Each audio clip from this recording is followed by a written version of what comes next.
올라가는 거예요. 네, 이거 안 사람도 돈 내야 안 돼.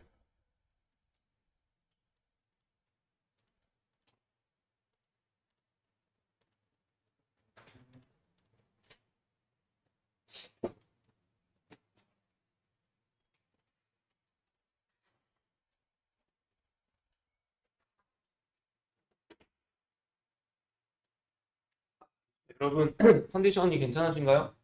예, 네. 네, 그래도 우리가 강의실에서 거의 한 2달 동안 많이 운동량도 많이 줄으실 수도 있고, 좀 같은 자세로 좀 오래 앉아 있는 상태로 이렇게 하다 보면 좀 몸에 피로감도 생기고 그래요. 그렇죠? 체력이 좀 떨어지실 수도 있고. 또 근데 뭐요? 이제 여름 날씨도 많이 선선해지고, 그렇죠? 그런 거는 또 가을이 되면서 날씨나 이런 것들은 또 좋아지니까. 그리고 이제 한 우리가 2주? 2주인가요? 일주일인가요? 한 열흘 정도? 열흘 정도만 여러분 버티시면 또 잠시간의 휴식이 있으니까, 그렇죠? 체력 관리도 하시고 그럴 수도 있어요. 어쨌든 좀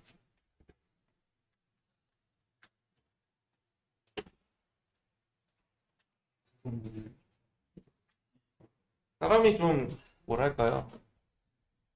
일도 중요하고 다 중요한데, 그렇죠? 건강이 제일 중요하죠? 건강이 안 좋으면 또 뭔가 건강이 안 좋다기보다도 좀 그쵸? 컨디션이 안 좋고 이렇게 피로감도 쌓이고 하다 보면 평소보다 이제 또 예민해질 수도 있어. 아, 여기 어깨가 자꾸 아픈데 막 뭔가 뭉쳐 있는 것 같고 오늘 복수 안 하셔야지. 이렇게 될 수도 있고 아 자꾸 막 뭔가 기분도 안 좋고 몸도 안 좋은데 그래서 누가 자꾸 안 맡기고 이러면 막 더 짜증 날 수도 있어요. 그래서 그런 게 이제 모르겠지 뭐 저도 잘 몰라요. 잘 모르겠지만 다른 반도 보면 이제 거의 막바지 되시는 분들도 있고 아마 저희랑 똑같은 과정을 한 달인가 2달 먼저 출발한 반이 있을 거예요.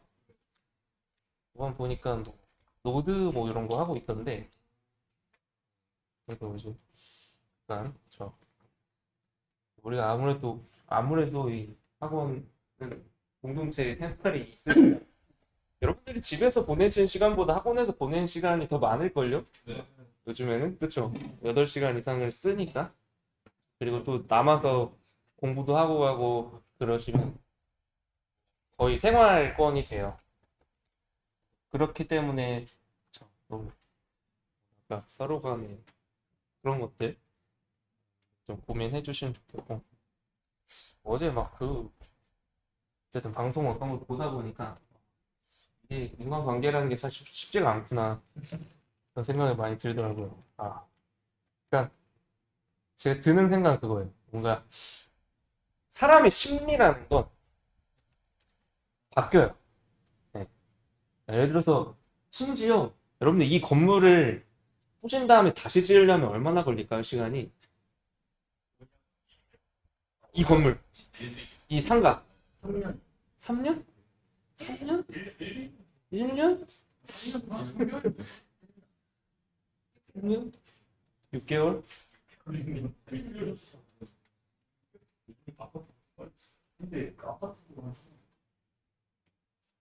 그래요? 네. 건축공학과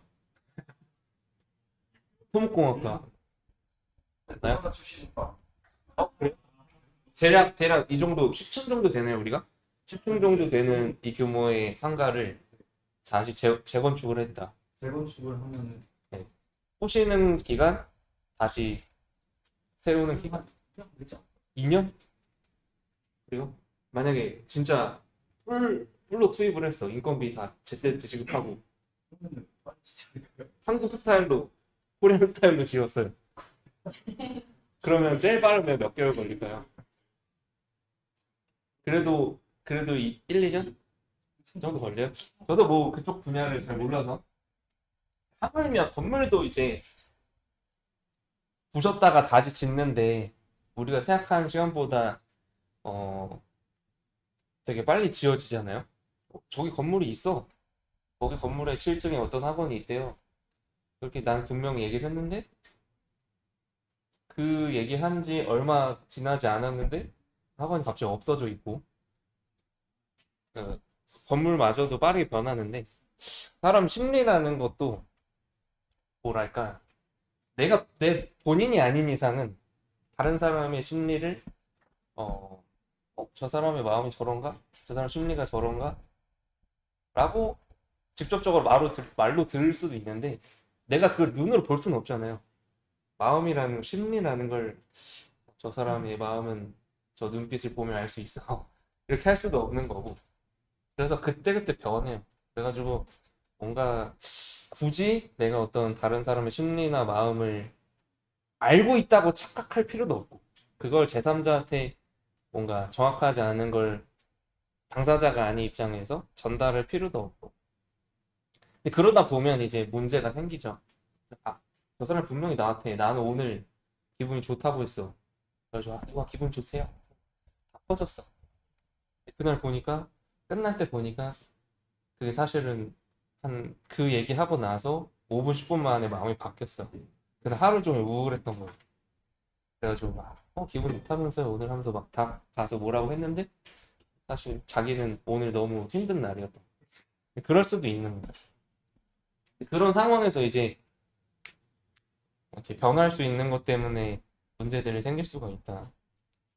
그래서 보면은 뭐 그런 이슈들도 생겨요. 학원 생활하다 보면 여러분들이 다 같이 모여가지고 같이 뭐 회식을 하시거나 그것도 이제 우리가 다 서로 관계도 좋고 하면은 그런 일도 있으면 좋죠. 근데 이제 학원 입장이나 제 입장에서는 큰 리스크를 거는 거예요. 베팅을 해. 거기 가서 2차, 3차 이렇게 갔을 때 어떤 일이 벌어질지 모르고 그 다음 날에 갑자기 저는 이 사람이랑 같이 수업 못 듣겠습니다. 중타를 결심하거나 하루 만에 그럴 수도 있어요.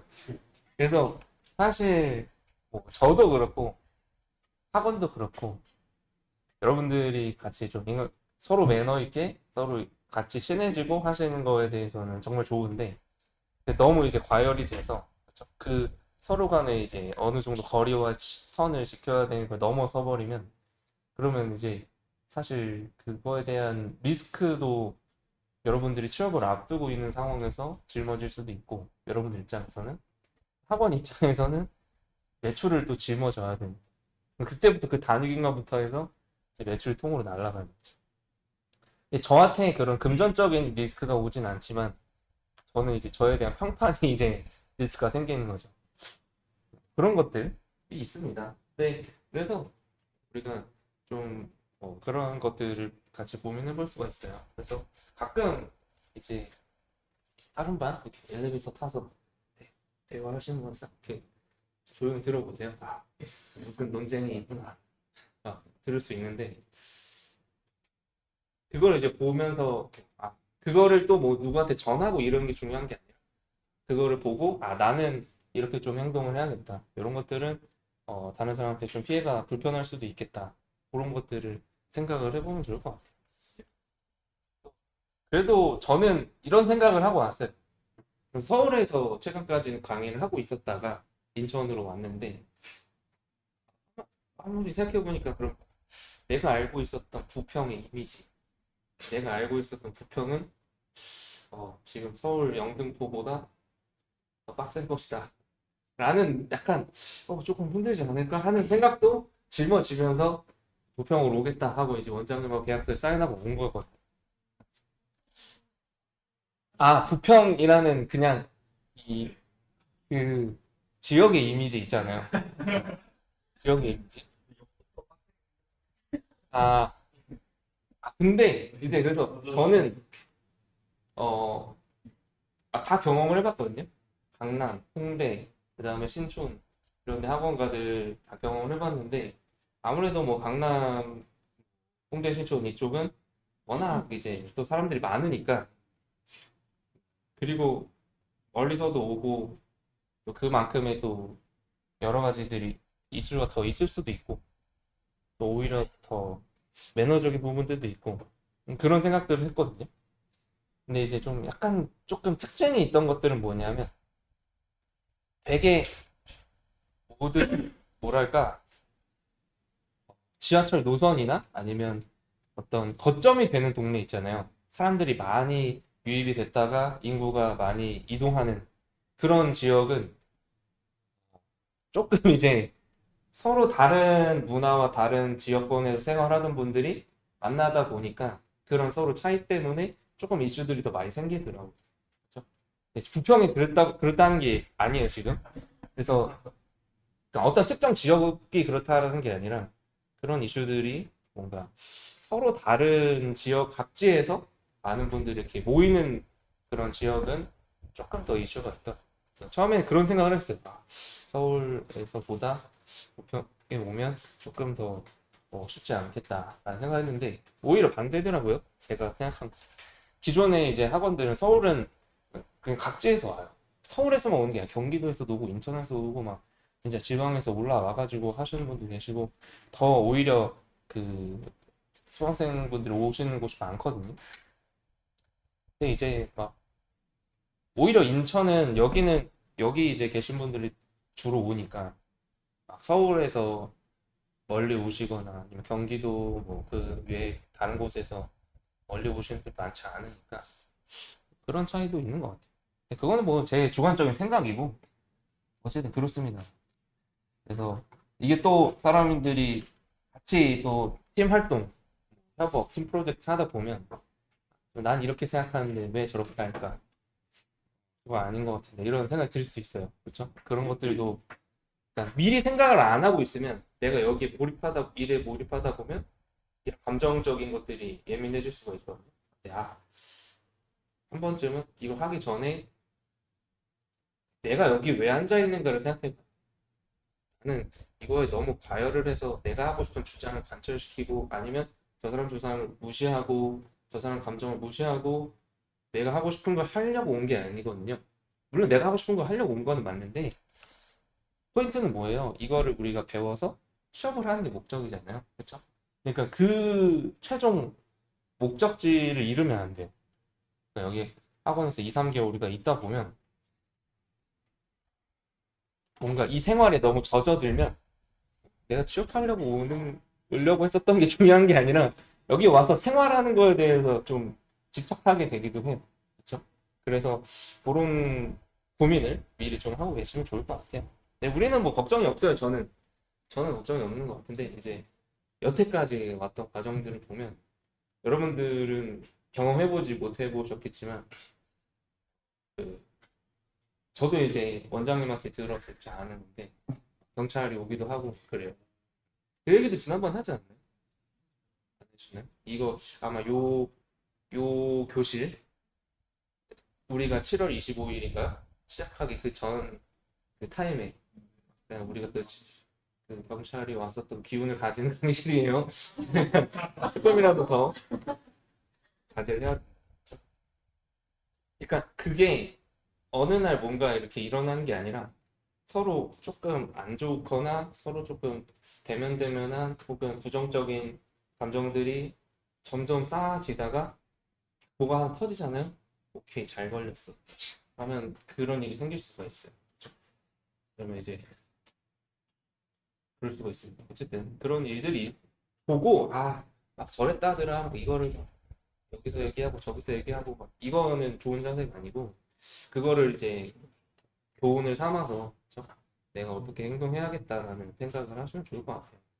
요즘들 보면 갑자기 반짝 떠서 이제 인플루언서 분들이나 이런 분들 막 유명해지시거나 되게 많은 재능을 갖고 계신 분들이 좀 막 반짝 뜨거나 아니면 많이 유명해지거나 본인의 재능을 잘 펼치신 분들이 많거든요.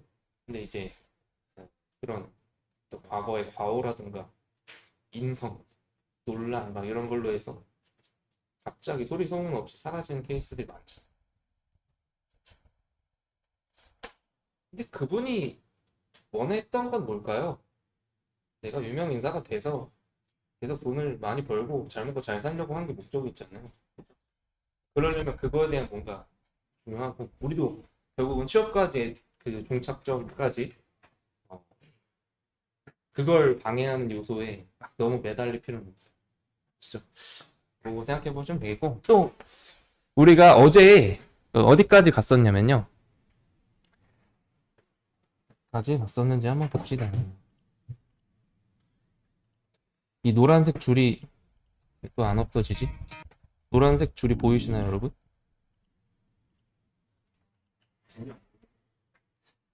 한번 보겠습니다. 이게 뭐 때문에 이러는지. 없어졌나요? 됐다. 자, 그러시면 어제 이제 폼 전송까지 이렇게 해보고 여기다 이제 쇼핑몰을 이어서 등록하는 것도 해볼 거예요. 그래서 어제 했던 거 잠깐 보면 이제 우리가 HTML에서 폼 전송하는 그쵸? 입력 양식 태그를 배웠었죠. 폼 태그에서 요청할 경로 액션에다가 작성해주고 메소드 방식, 메소드 속성에 작성을 해줘요. 그 다음에 인풋 태그들을 이렇게 작성해주고 select라고 하는 태그는 이제 이런 식으로 010부터 019까지 선택을 할 수 있는 옵션을 선택할 수 있는 입력 양식입니다. 또 그 다음에 뭐 라디오 그리고 체크박스 이런 것들도 우리가 작성해 볼 수가 있었고 그렇게 해서 이제 프로 JSP에다가 요청을 보내면 그 요청을 받을 때 리퀘스트 내장 객체로 get parameter 메소드 그리고 여러 요소를 받을 때에는 get parameter values라는 메소드로 배열의 형태로 해서 반환 받아올 수가 있었죠. 얘가 이제 반환하는 그 타입을 보면 그쵸? 스트링 배열 타입으로 반환을 하고 있어요. 그쵸? 그래서 그거를 우리가 확인해 보면 되겠고 그러면 이제 뭘 할 수 있는 거예요? 게시글처럼 뭔가 제목, 내용, 작성자 쓴 다음에 요청을 보내면 그 요청을 받아서 얘를 어디로 보내면 돼요? 데이터베이스로 요청을 날리면 되겠죠. 그렇죠? 그 작업을 한번 이어서 해보도록 하겠습니다. 자, 그래서 챕터 6에다가 우리가 앞에 뭐예요? 그 쇼핑몰 했었던 코드 있죠? 그거를 우선 가져오도록 할게요. 일단은 자바 코드 샵 패키지 만들어 놨던 거 얘를 복사해서 자바 폴더에 가져오시면 되겠습니다. 이게 한 번에 안 들어가지네요. 샵을 패키지를 가져오고 DAO, DTO 그 밑에다 또 가져오고 그리고 뭐예요? 웹앱 폴더 밑에 샵 폴더 만들어 놨던 거 있죠? 그것도 가져오시면 되겠습니다. 화면에 대한 거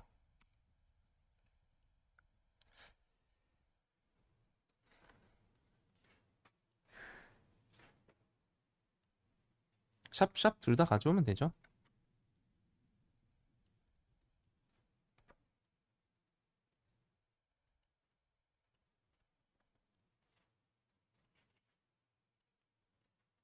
그리고 라이브러리 그쵸? MySQL 커넥터 J 라이브러리 또 라이브러리 폴더에 넣어주면 되겠습니다. 또 앞에서 했던 거 있으니까 웹 인프 폴더에 라이브러리 폴더에 요거 있죠? MySQL 커넥터 J 복사해 와서 라이브러리에 가져오겠습니다.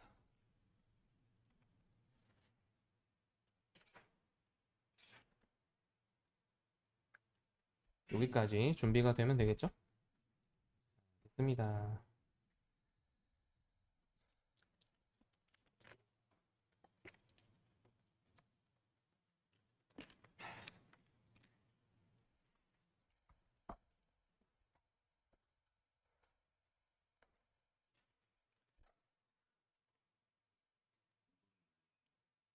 그래.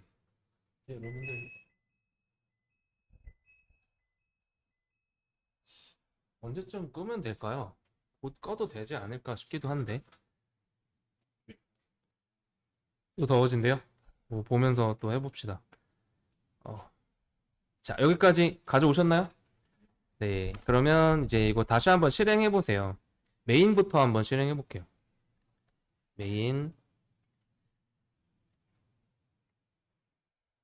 서버 실행 버튼 눌러서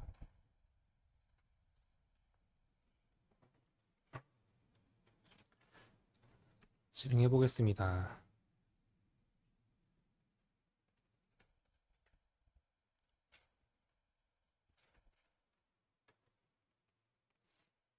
저는 이런 에러가 나오는데 뭐 이런 에러는 서버 at localhost already in use 해서 9090 포트가 이미 사용 중입니다 라고 나오는 것 같아요. 그렇죠?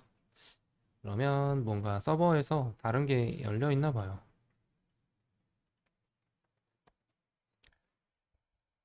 그런 경우에는 종료했다가 다시 켜주시면 돼요. 새로운 서버로.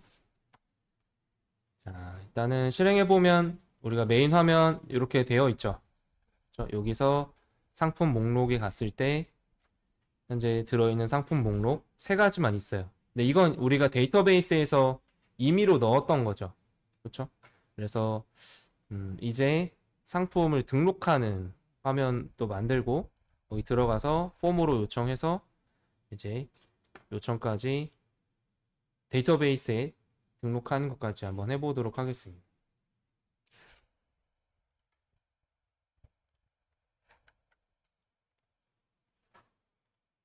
자, 그러면 이제 먼저 화면을 만들어 줘야겠죠?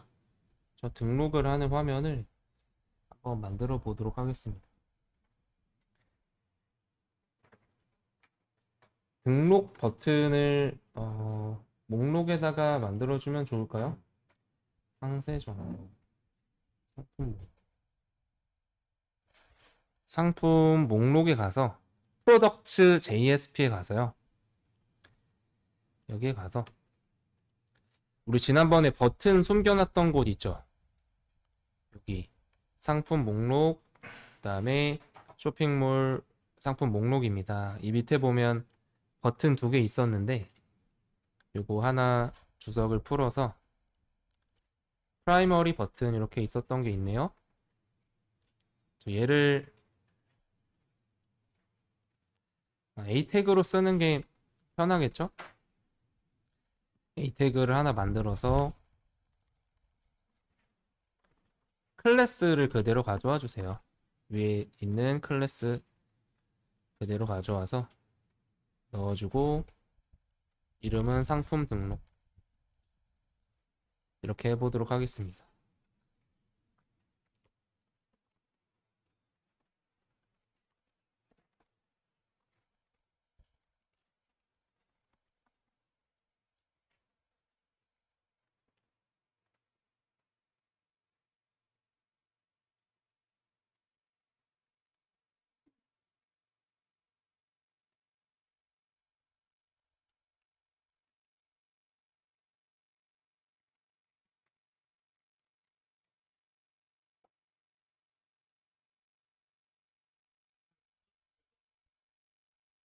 네, 코드도 한번 공유해 보도록 하겠습니다.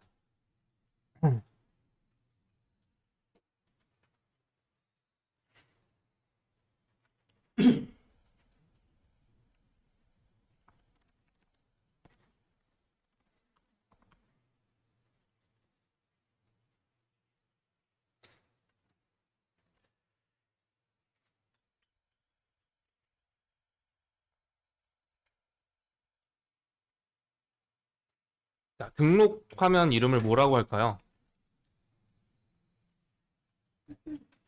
create, add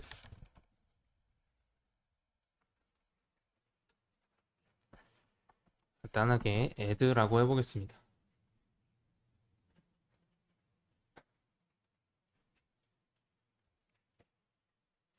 자, 되셨나요? 이렇게까지 작성해주면 이제 상품 목록에서 상품 등록 버튼 나왔죠. 자, 그럼 얘 클릭했을 때 add.jsp로 이동을 하면 되겠어요. 우리가 add.jsp 화면을 한번 만들어 주도록 하겠습니다. 자, JSP 만들어서 add.jsp. 근데 얘도 이제 다른 화면들하고 동일하게 뭐 기본 틀은 가지고 있어야겠죠? 그래서 메인 안에 코드를 복사하세요. 메인을 싹 복사해서 add로 가져오겠습니다.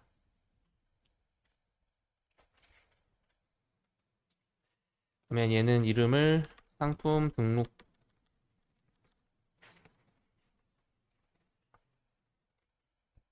여기까지 한번 해서 이동이 되는지 보도록 하죠. 상품 등록 이 화면이 나왔죠?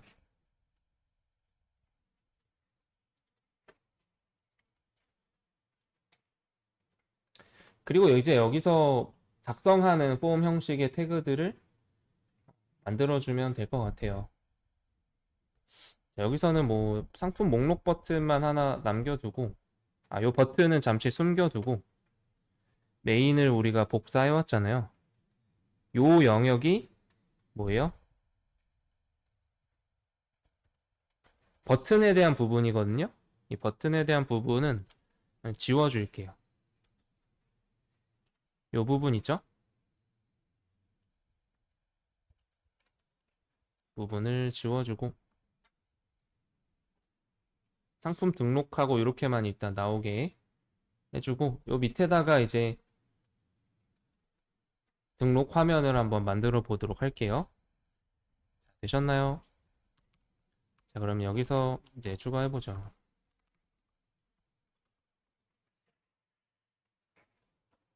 등록 입력 화면.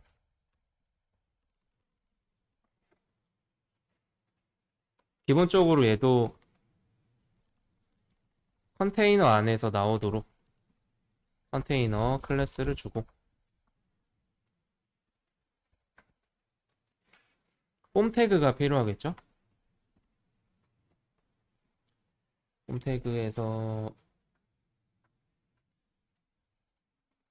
add pro라고 하겠습니다.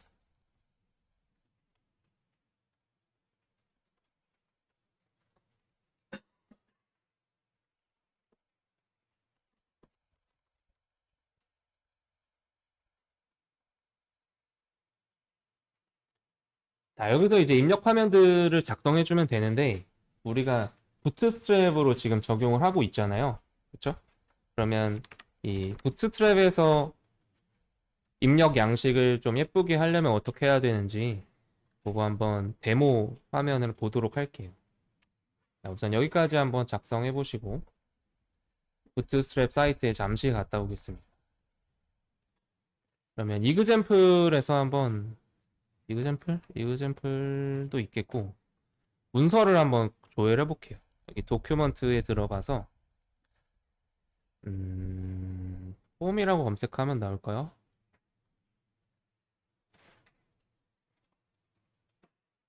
여기 맨 밑에 있다. 폼 컨트롤이라고 해서 레이아웃 폼즈라고 있네요.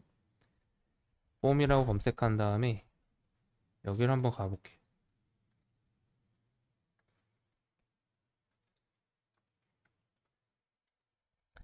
그럼 여기에서 쭉 내려가 보니까 이런 식으로 인풋 태그가 좀 예쁘게 나오고 있죠.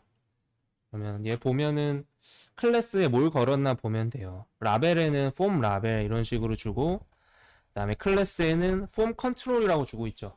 인풋 태그의 클래스에 폼 컨트롤을 주면 이렇게 전체 너비를 갖고 우리가 기존에 사용했던 input 태그보다는 조금 세련되게 디자인이 되어 있죠.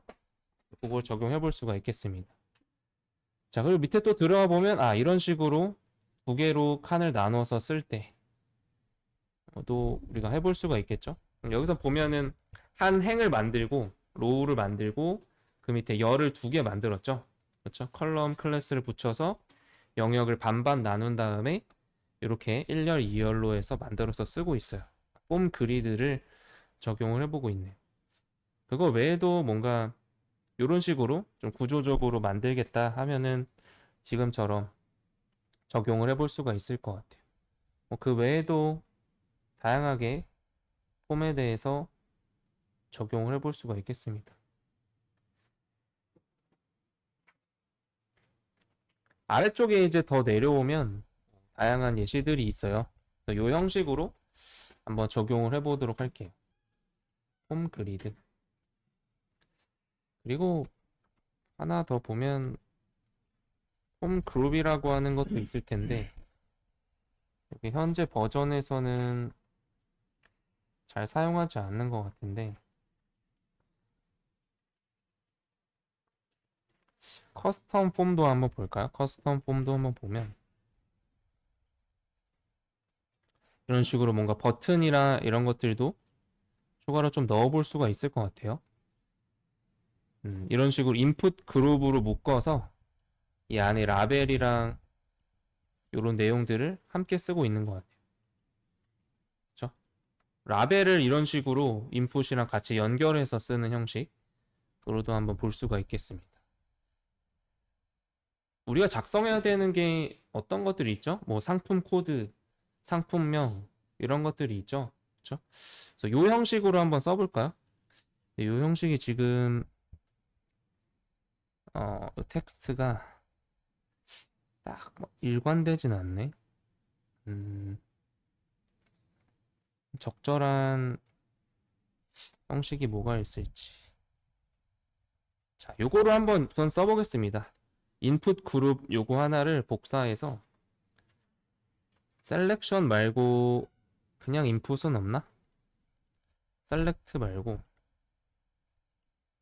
인풋이랑 같이 쓰는 거.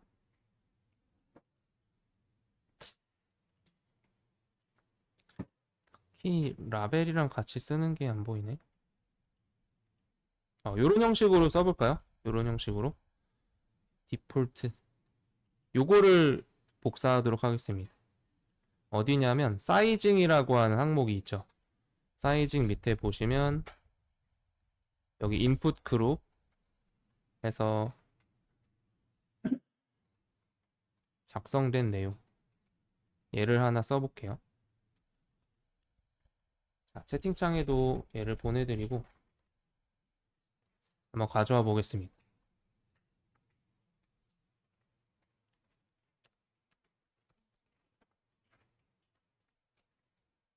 가져온 걸 적용해보면 화면에 어떻게 나온지 한번 보죠. 이런 식으로 나오네요. 그렇죠. 여기다가 뭐 라벨에 대한 이름 써주고 여기다가 입력할 값들을 한번 작성해 보겠습니다. 자, 그럼 요 부분이죠. 여기인데 아이디는 뭐 이렇게 다 부여할 필요는 없을 것 같아요. 지금은 이렇게 쓰지 말고 아이디는 잠시 비워두도록 하겠습니다. 그리고 뒤에는 뭐 여러 가지 정보들이 있긴 한데 얘가 적용되려면 아마도 클래스만 있으면 될 것 같아요. 클래스만 한번 남겨두고 인풋이랑 클래스만 남겨두고 그대로 적용되나 한번 해볼게요. 그래도 스타일은 유지가 되죠? 그래서 좀 이렇게 깔끔하게 정리해 보겠습니다. 그러면 처음에 입력할 거는 상품 코드.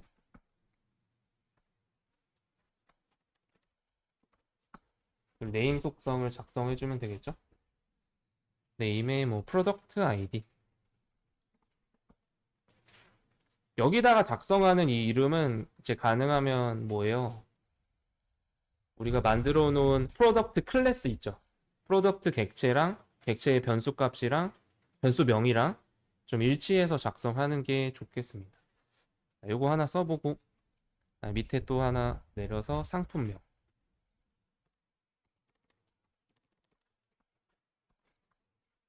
상품명은 네임이라고 우리가 썼었고 또 가격.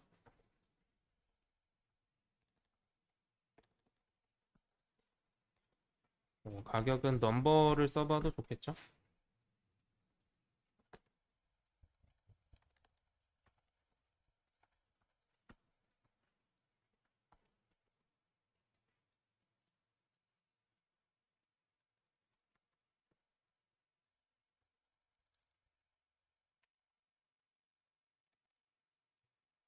상세 정보.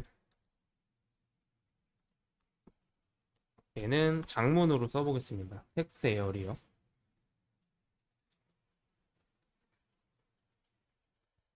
여기 들어가도 되려나? 한번 해보죠.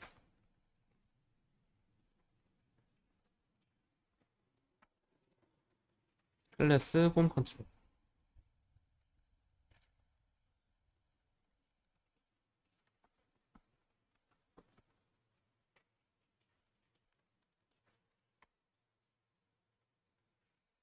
장문은 이렇게 그룹을 지는 것보다 따로 쓰는 게 나을 것 같은데요.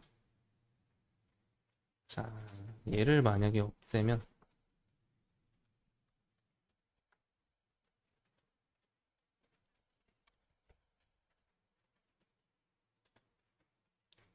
상세 정보.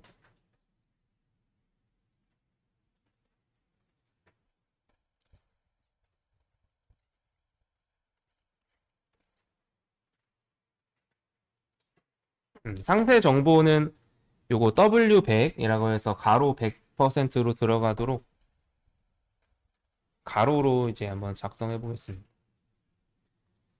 그리고 로우가 너무 큰가? 엄청 크게 나오네.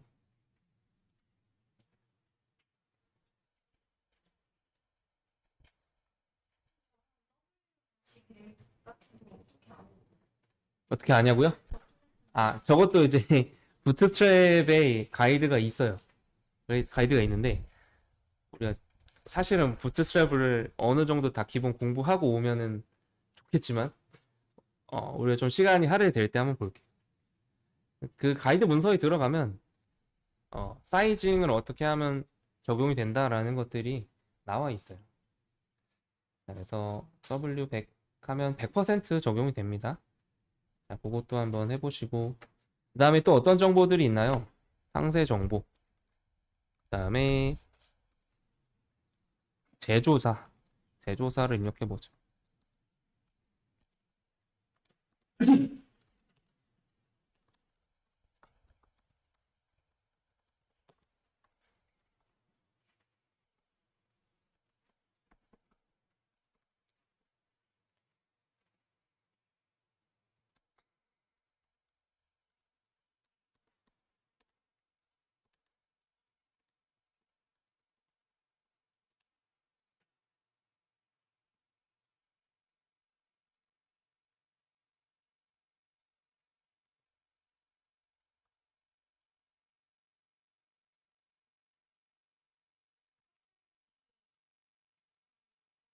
나타났나요? 카테고리.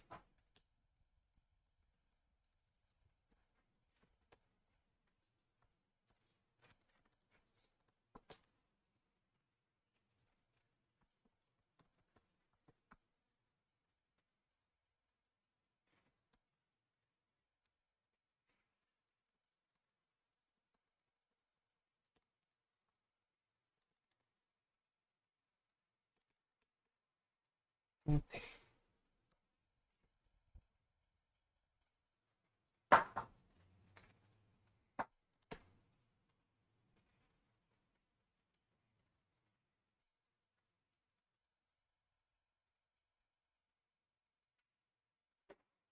그거를 어떻게 묶으면 좋을까?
라디오가 앞에 오고 그다음에 신규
자, 우선 여기까지 한번 작성해 보세요.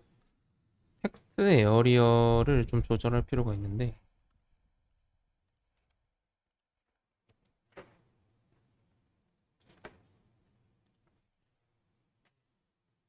텍스트 에어리어가 엄청 크게 나오죠. 얘는 크기를 좀 조절하면 될 것 같아요. 사이즈를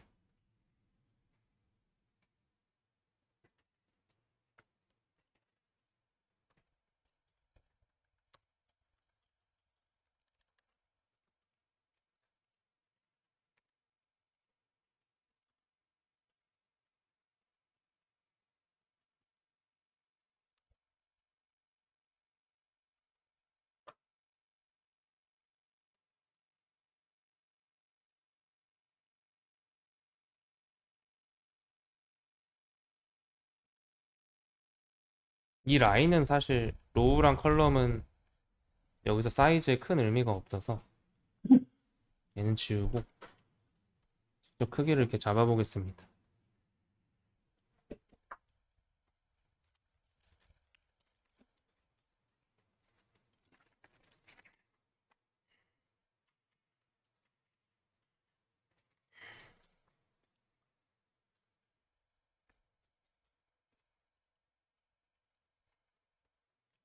타입 라디오 줬는데 얘가 안 들어가네.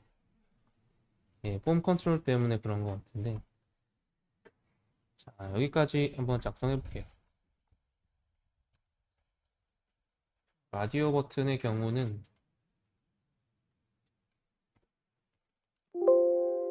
다른 클래스를 붙여주면 돼요.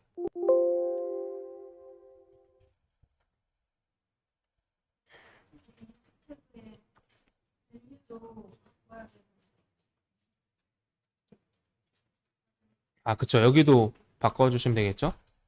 뭐라고 할까요? new, old. 얘는 다 대문자로 쓸게요. new, old, re 이렇게 쓰겠습니다.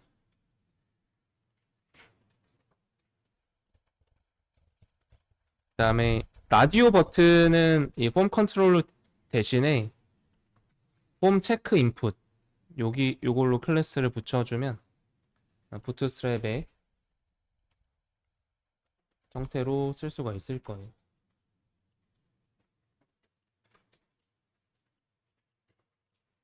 크기나 이런 것들은 좀 사이즈를 잡아주면 될 것 같아요.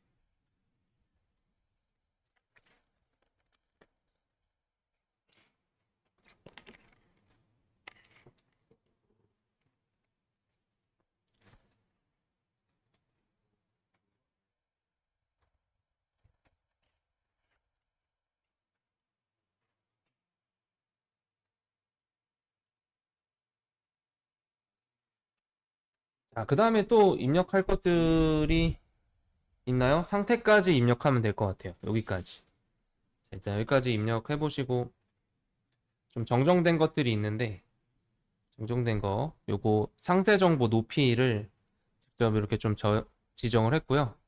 그 다음에 라디오 같은 경우에는 폼 체크 인풋 그다음에 각각의 선택했을 때 밸류를 이렇게 지정하겠습니다.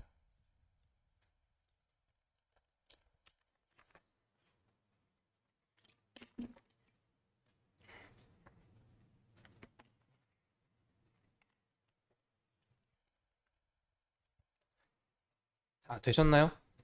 네. 그리고 화면을 한번 볼까요? 보면 이런 형태로 나오죠. 상품 코드. 근데 이제 여기서 뭔가 내가 이 앞에 있는 라벨이 글자 수마다 좀 크기가 달라지잖아요. 근데 이걸 좀 일관된 형태로 하고 싶다. 그러면 로우하고 컬럼 클래스를 붙여서 적절하게 조절해 줄 수가 있겠어요. 한번 그거까지 적용을 한번 해볼게요. 예시를 들어드리면 한번 해볼 수 있을 텐데 여기에다가 로우를 하나 붙여주고 이거 상품 코드에 대해서 해볼게요. 로우를 붙이고 얘도 사실 뭐 스팬을 써도 좋지만 라벨을 써도 좋을 것 같아요. 라벨로 한번 써보고요. 스팬 대신에 그래도 스타일은 한번 컬럼까지 적용 한번 해보고 봅시다. 3칸 정도. 그리고 여기는 MD 9개. 너무 큰가? 일단 이렇게 적용 한번 해볼게요. 여기다가 로우를 붙여주고 그다음에 컬럼 미들 디바이스 3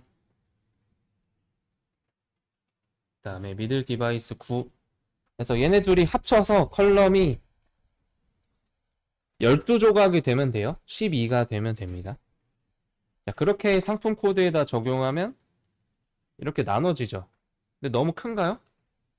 한번 해볼게요. 너무 크다 싶으면 얘를 2로 줄여주고 입력을 조금 더 키워주면 되겠죠? 그쵸? 그럼 얘를 2 정도 하고 얘는 10 정도 하고 요 정도? 이 정도면 괜찮지 않을까요? 그럼 다른 애들도 이런 식으로 위에다가 로우를 걸어주고 뭐 라벨도 바꿔서 지정해주고 그 다음에 컬럼 2 컬럼 10 인풋 태그는 걸어주면 이렇게 일관되게 쓸 수가 있겠죠. 네, 요거 한번 여러분들 쭉 한번 적용해 보도록 할게요.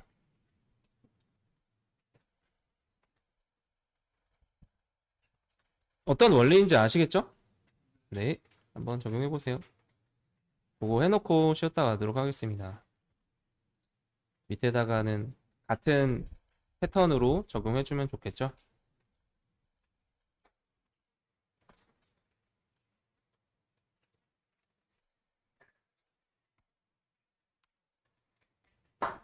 너무 나는 이게 힘들다 하면 VS 코드를 하나 더 켜서 이 프로젝트를 폴더로 열어서 해주세요. 이클립스가 너무 힘들다 그러면 JSP 어디 갔냐? JSP 여기서 지금 챕터 6이죠? 챕터 6을 열어서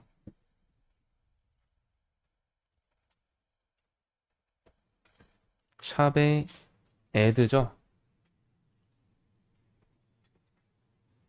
그러면 이거 로우 추가할 때 그냥 여기다가 Alt키 누르고 다 쓰면 되겠죠? 그리고 로우 자, 그거 천천히 여러분 10분 쉬었다가 마저 해보세요. 쉬었다 가겠습니다. 네. 그냥 두셔도 돼요, 사실은. 클래스만 적용이 되면 됩니다. 그것도 찾기 바꾸기로 하시면 되겠죠? 스펜을 컨트롤 F 눌러서 라벨로 바꾸시면 되겠죠? 그렇게 한 번에 일괄 적용해 주시면 되고 상세 정보는 건드릴 게 없겠고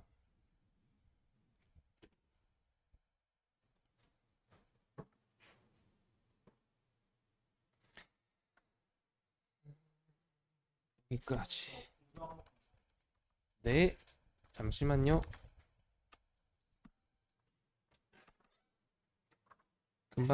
금방 갈게요. 컬럼 10 상세 정보 건너뛰고 컨트롤 재고수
라디오 같은 경우는 지금 보고 있어요.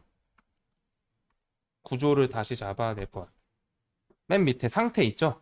상세 정보랑 상태는 놔두고 바꾸시면 될 것 같아요. 밑에 버튼도 추가하고.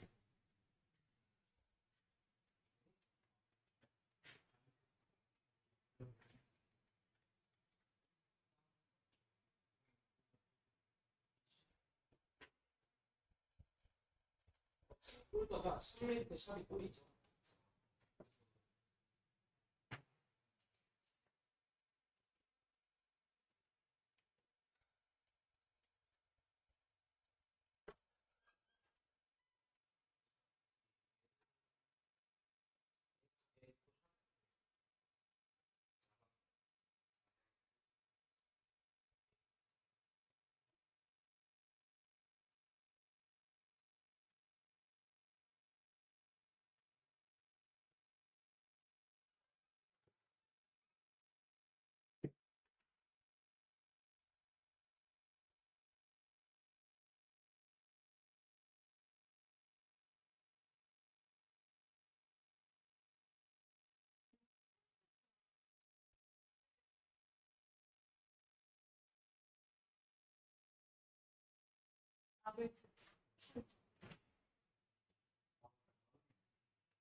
인라인 교수. 아, 라벨이 인라인 교수.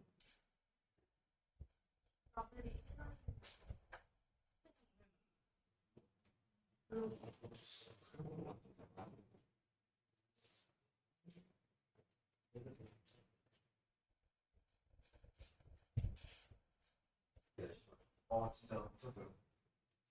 돌아가시네. 근데 날 진짜 좋아. 아저 보고 왔거든요. 아 와보세요. 수면도 인라인 교수인데. 왜 바쁜 거지?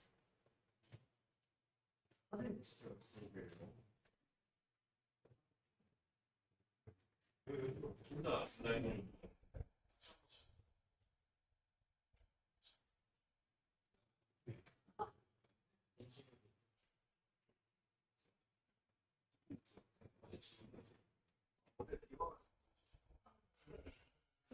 한번 해줘도 되지. 어떤 주제로 보셨나요? 선생님, 라벨을 왜, 스펠을 왜 인라인으로? 큰 의미는 없어요. 근데 보통 되게 폼을 작성할 때 네. 라벨하고 인풋하고 주로 써. 근데 클래스 속성 값으로 결국은 스타일이 들어가긴 하는데 실제로 폼 태그 안에서 요 앞에 있는 요 이름 있죠? 네. 얘네들은 주로 대부분 라벨로 쓰고 이런 거 라디오 버튼 연결할 때도 라벨이 그 기능을 갖고 있어. 글씨를 눌러도 버튼이 클릭되고 하잖아요. 네. 네. 스펜은 그게 안 되죠.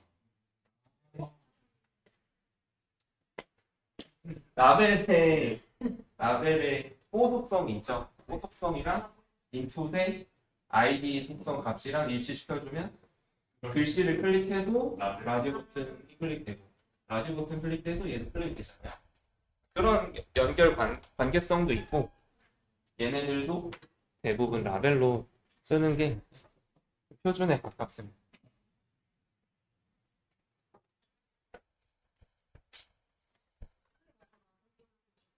네. 그런 거 보면서 좀 생각을 많이 해. 네, 누군가를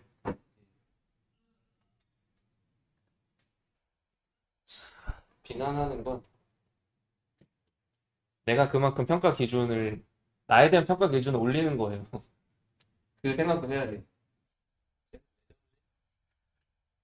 이 얘기를 뱉으려면 나는 저렇지 않은 진짜 완전한 사람이 돼야 돼. 근데 모두가 완벽할 수는 없어. 그런 것도 있고 남 얘기에 너무 홀릴 필요도 없고 그렇습니다. 인간적인 얘기하니까 아 따뜻해져요? 아침에 되게 인간적인 얘기를 하니까 음, 뭔가 좀 그러더라고요. 그래요? 경찰 오는 얘기? 아니 왜 그러세요? 되게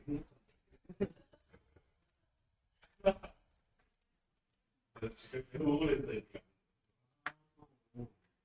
왜 그래요? 제가 오늘 오면서 세 가지를 결심하고 왔어요. 쉽다, 이해할 수 있다. 자책이 아니라 자기 암시. 그런 식. 왜 이렇게 저를 깎아내요? 망설이고.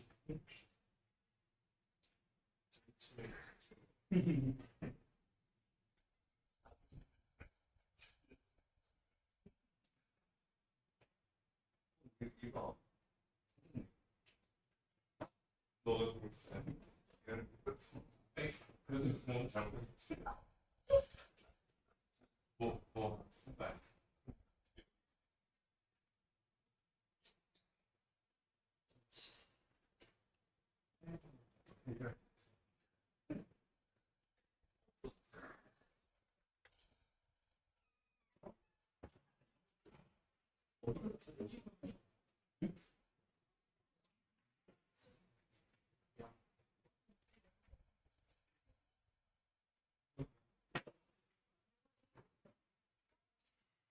그럼 어제 사케 드셨어요?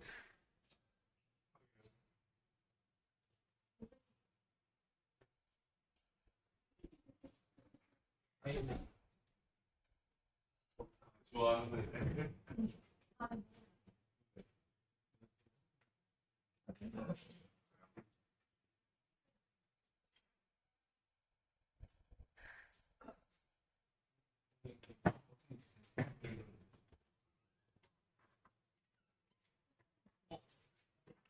네?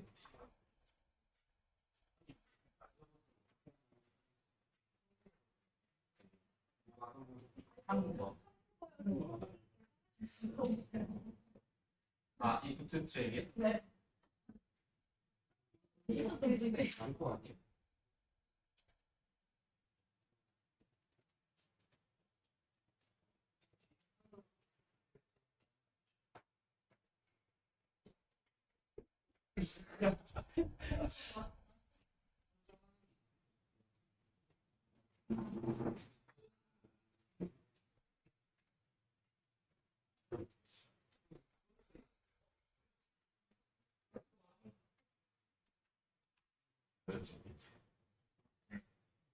너무 많이 내. 아, 스트레칭 들어가면 한국 껍질 있어요.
이런 것들가 학생들과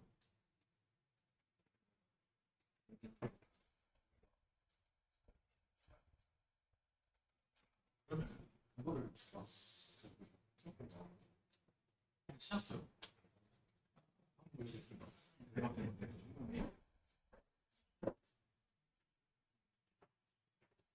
이거 찾았어요. 저희 방법을 한 번만 설명해 주세요. 그래서 근데 그거에서 RM 이20로 내가 지금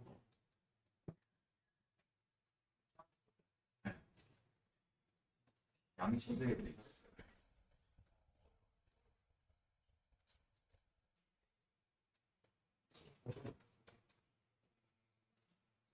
후에 그러면 왜 있겠지? 그렇지. 이런 거.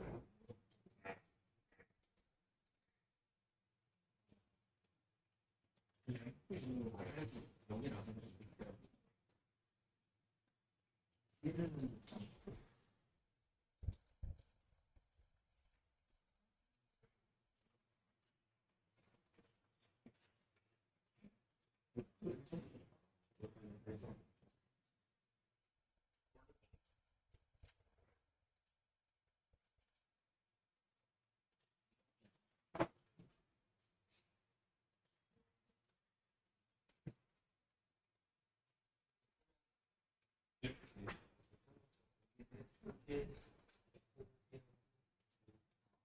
이걸 열으시고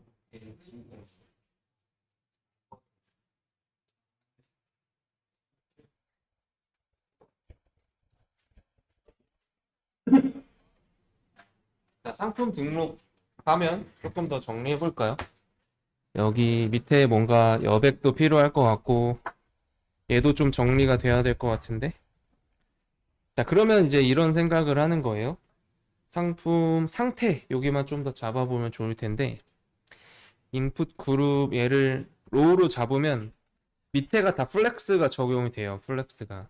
그럼 아이템이 지금 하나, 둘, 셋, 넷, 다섯, 여섯, 일곱 개나 이렇게 다 지정이 되게 되는데 일단은 이 안에서 그러면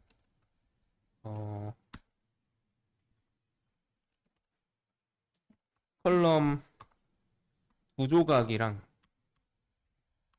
10조각을 먼저 나눠 줄게요.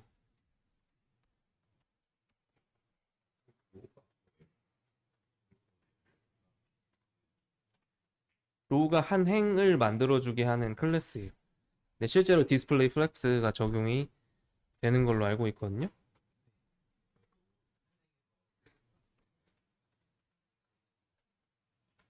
플렉스가 적용이 되면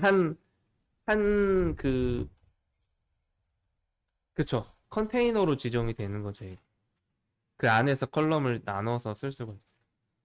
그러면 요거 상태는 여기다가 넣어보고 나머지 있죠? 나머지는 다 여기다가 넣어볼게요.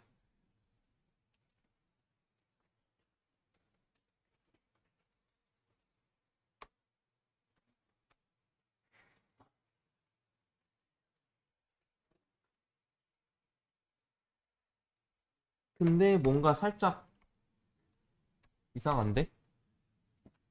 보겠습니다. 아, 얘가 또 2로 들어가면 안 되지. 얘는 이제 지워주고. 그러면 상태. 약간 안쪽으로 들어가는 상황이 생기는데? 컬럼 2, 컬럼 10.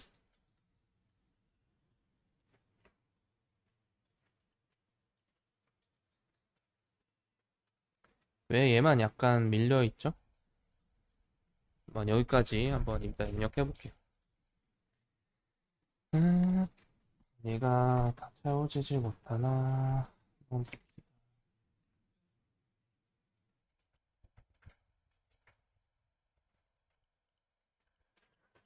나머지 라디오가 이제 꽉 채워지면 될 것 같은데 난 여기까지 한번 작성해 보실게요.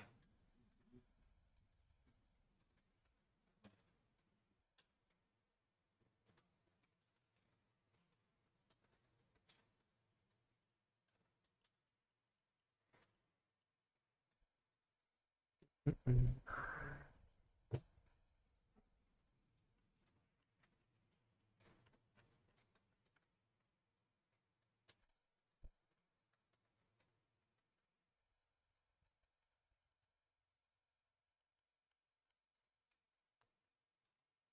자, 그럼 여기까지 적용해보면 이제 어떻게 나와요?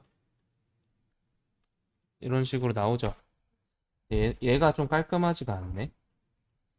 얘를 어떻게 하면 정렬해 줄 수가 있을까? 그것만 한번 조금 더 정리해 보도록 하고요. 그 다음에 그 밑에다가 버튼도 한번 넣어보죠.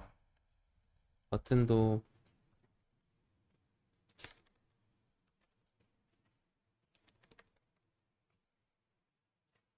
한번 넣어보도록 하겠습니다.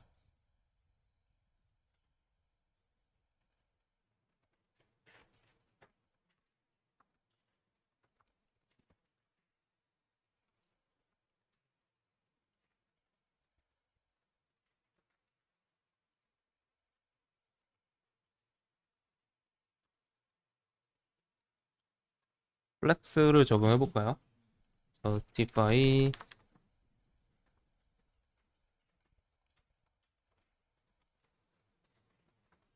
around 한번 해보겠습니다.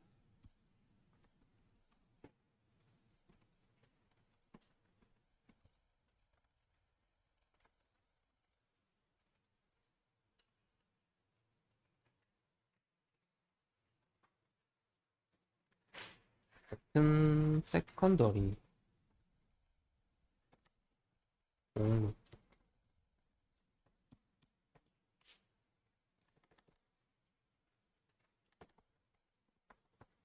종류.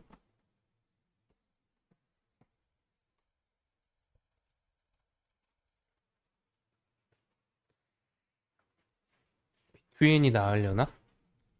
between도 한번 해보세요.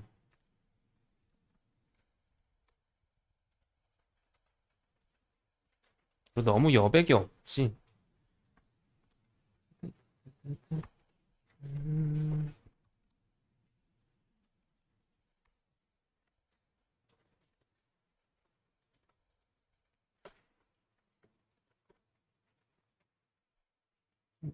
음.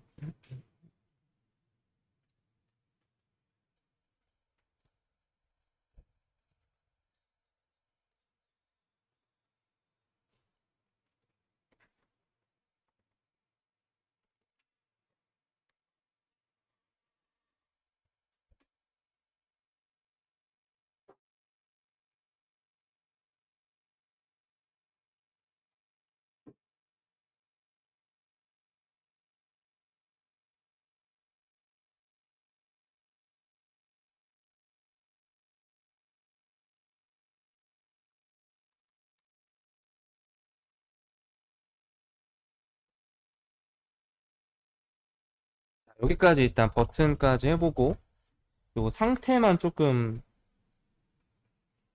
칸을 좀 맞춰주면 좋을 것 같아요. 어떻게 맞춰주면 좋을까요?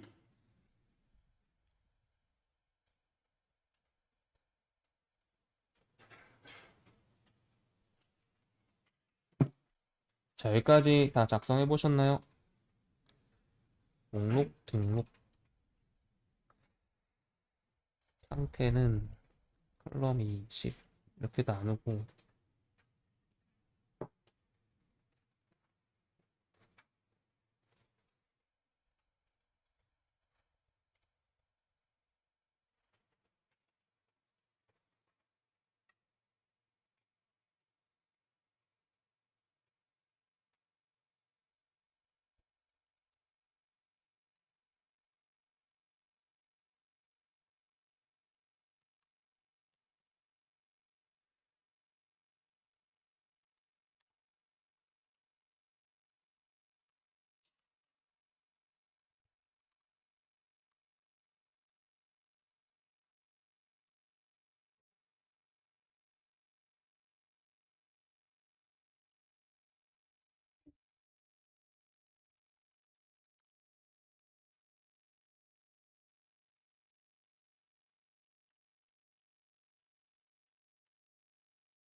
자, 요 상태에 있는 부분은 이렇게 좀 적용해 봤어요. 플렉스를 적용해서 수직으로 가운데로 오게 해주고, 그 다음에 칸이 안 맞는 거를 좀 잡아주면 좋을 것 같아요. 콜럼 미들 디바이스.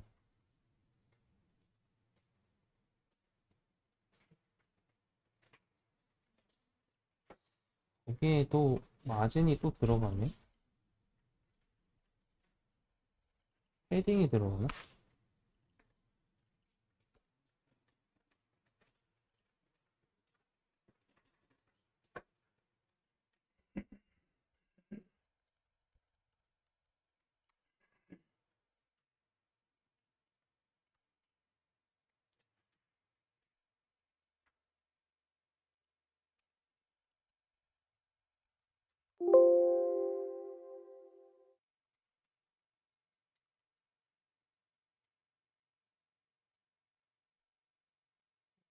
음,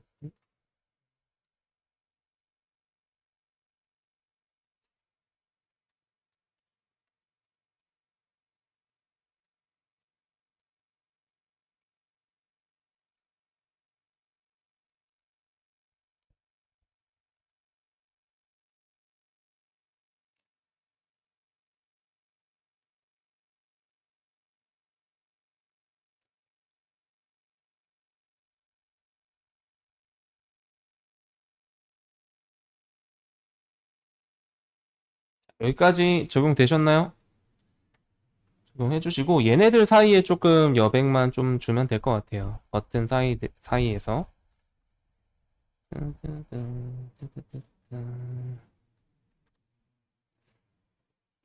라디오 박스 이렇게 만들어주고,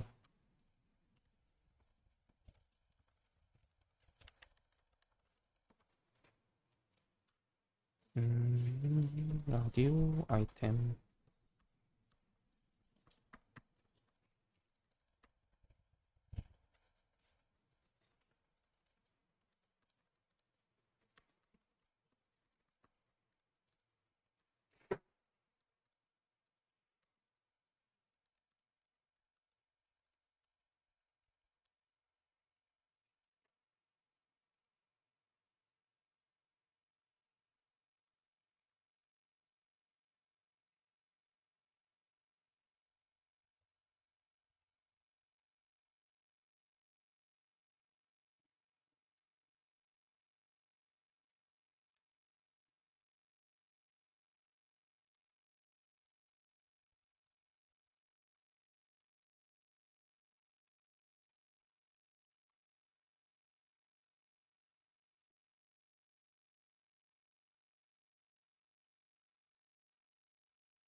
자, 여기까지 해보겠습니다.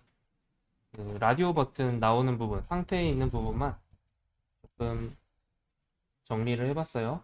여기까지. 목록 버튼 크기도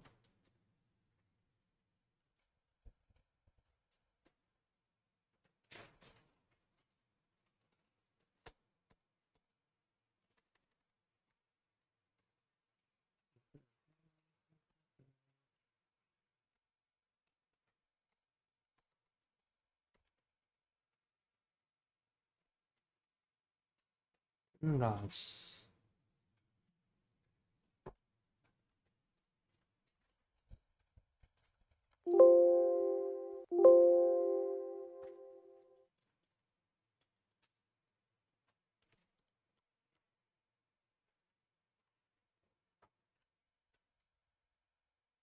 자, 여기까지 되셨나요?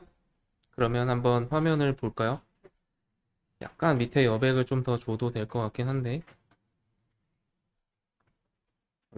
좀 더 해보면 되겠고. 화면 열어보면 이제 이렇게 나오죠. 상품 등록, 그 다음에 상품 코드 이렇게 쭉 나와요.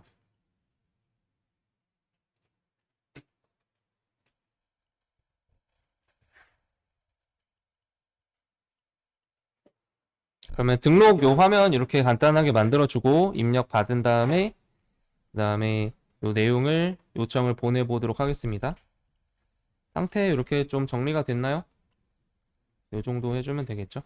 목록 버튼 누르면 다시 목록으로 갈 수 있게끔 링크도 걸어줄게요. 자, 버튼에 A 태그에다가 어디로 가야 돼요? 프로덕트. 여기로 가면 되겠고, 등록을 누르면 이제 사실 요청이 가야 되는 거죠. 그렇죠? 그러면 얘는 A 태그로 쓰기보다 인풋으로 써서 서브밋을 해주면 되겠죠. 그래도 버튼이 유지가 되나? 대출이 떠버리네. 여기다가 쓰면 안 되고 여기다가 등록이라고 써줘야겠죠. 밸류에다가.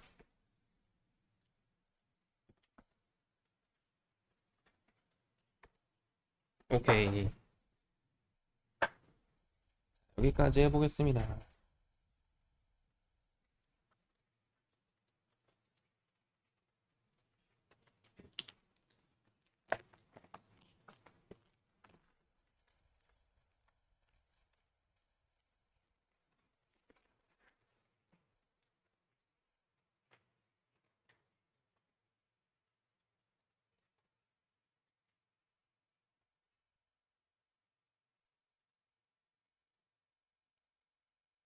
자, 그럼 여기까지 예쁘게 만들어졌나요?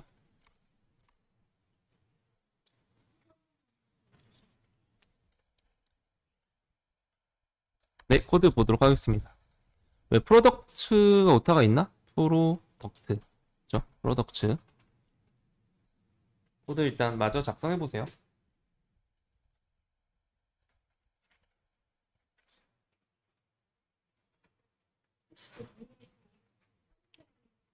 상태를 볼까요? 네.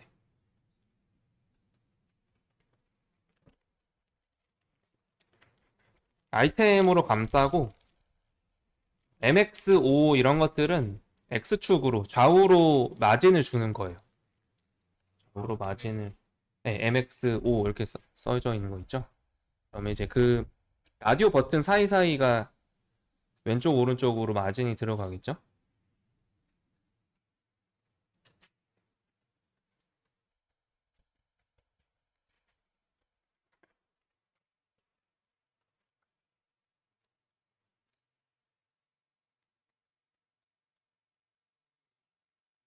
네.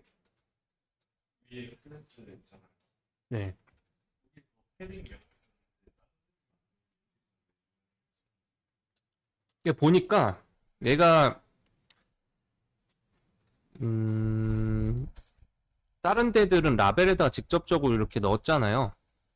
컬럼 미들 디바이스 2 해서 두 조각을 넣었는데 얘는 한 번 더 감싸고 넣었죠.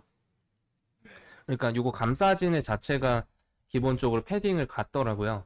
로우 밑에 있는 요 하나에가. 그래서 그 패딩을 제외하니까 이제 간격이 딱 맞아 들어가요.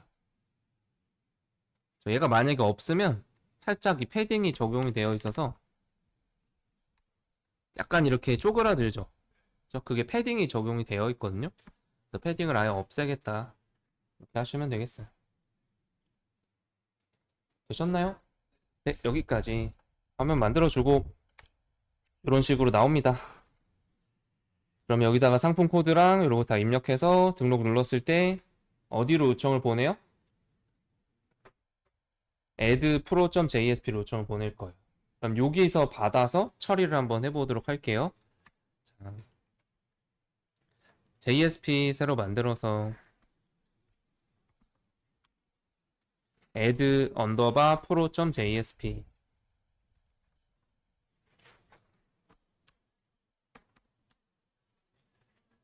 이건 아까 띄워놨던 거고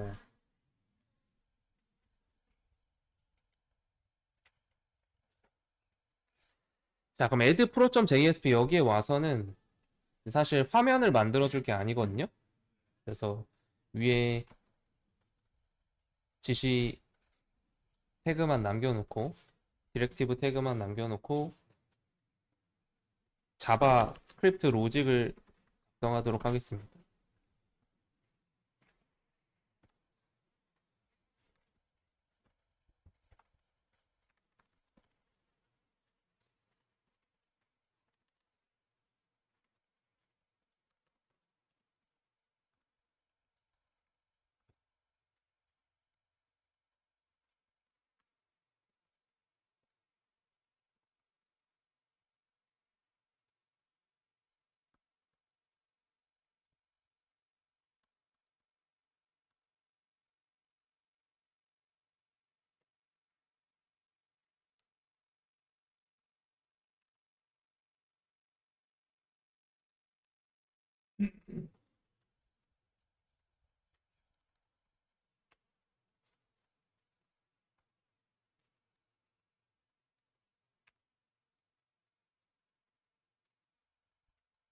메뉴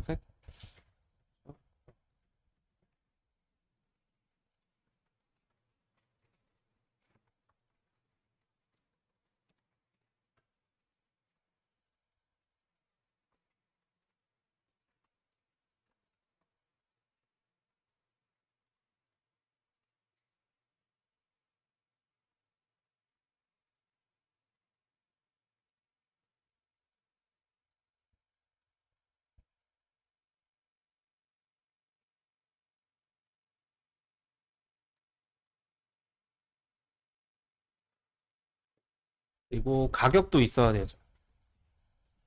가격은 숫자로 가져와야 돼서 프라이스.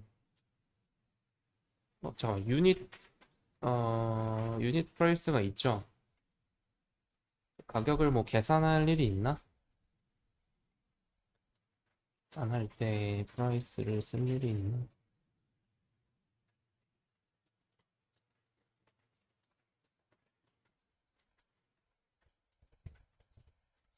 일단 없을 것 같은데 일단은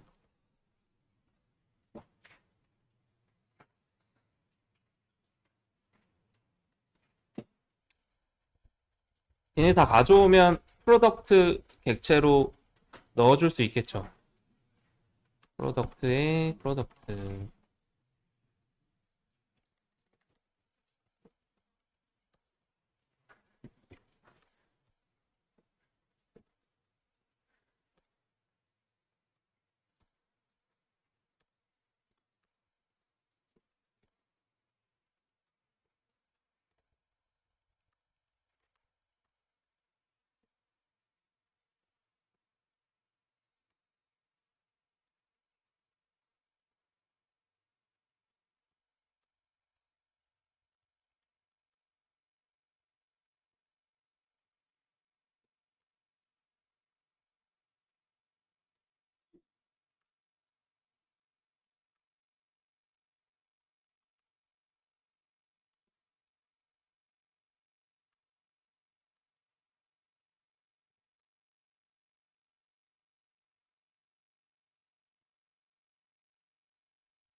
유닛 프라이스 얘는 프로덕트에서 얘네들은 값을 인트로 가지고 있으니까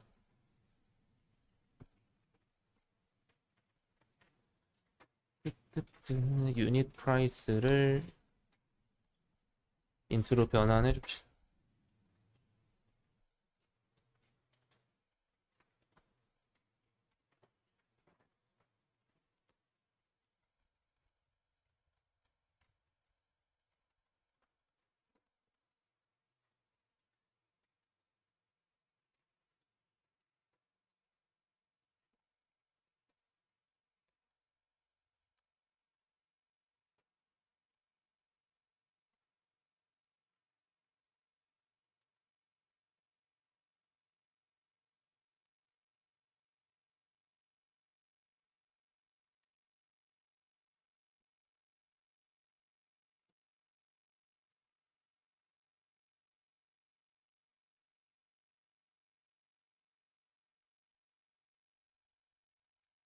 그리고 또 하나가 유니츠 인스탁도 롱 타입으로 되어 있었나요? 또 유니츠 인스탁 스탁이라고 하죠.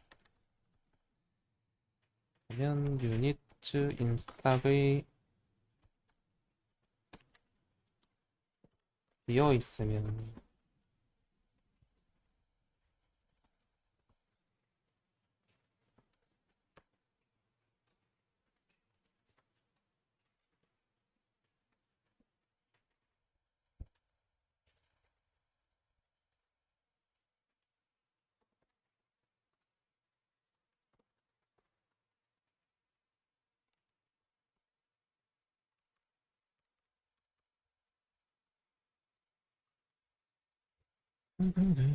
변환해서 이제 넣어주면 되는데 여기에다가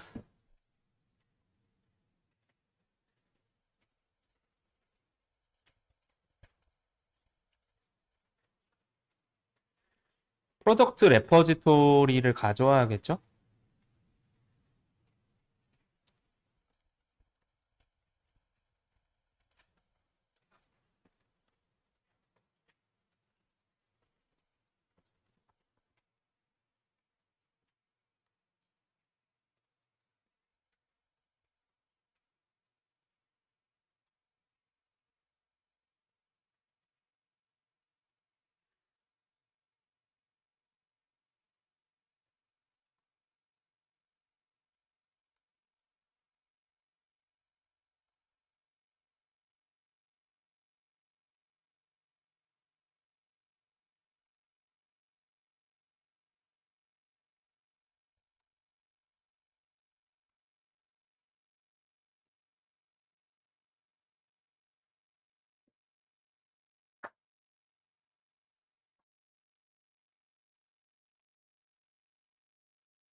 여기까지 일단 작성해 보겠습니다.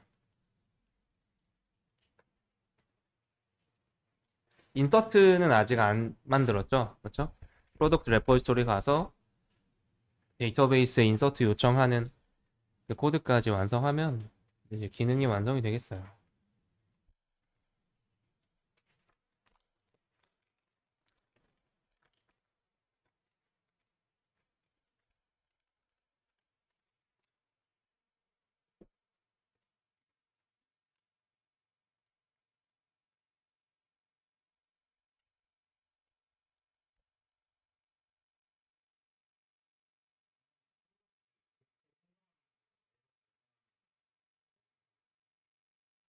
이거는 유즈 빈으로 해서 객체를 인스턴스를 등록해 줘야겠죠? 생성을 해 줘야겠죠? 위에는 딱히 뭐 없어요. 임포트만.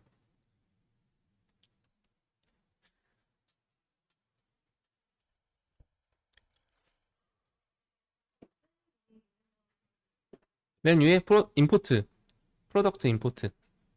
임포트는 해주면 되죠? 자동 완성해서.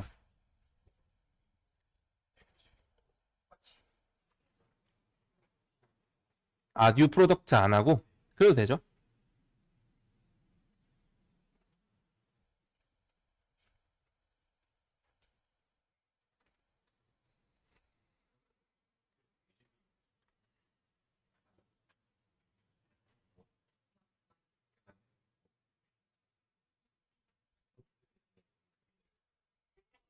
쓰는 게, 사실 그거는 좀 선택사항인 것 같아요. 근데 아무래도 그냥 이게 더 익숙하지 않을까요? 그냥 자바에다가 바로 쓰는 게.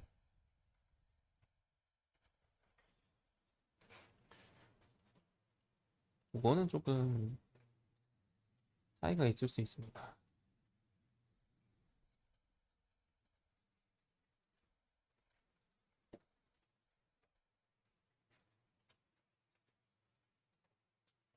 자, 여기까지 되셨나요? 네, 천천히 작성해 보세요.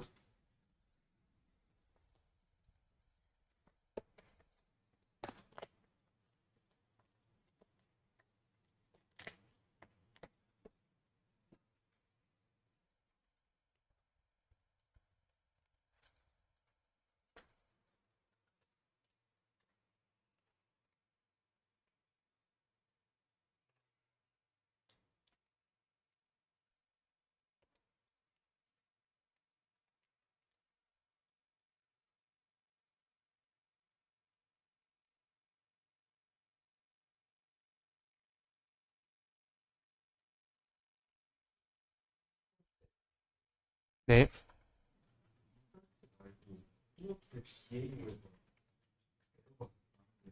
그게 유즈 빈 안 해줘서 그런 거 아니에요? 맨 위에서 네 번째 줄에 프로덕트 DAO. 네, 그거 있으면 객체가 생성이 돼서 사용할 수 있을 거예요.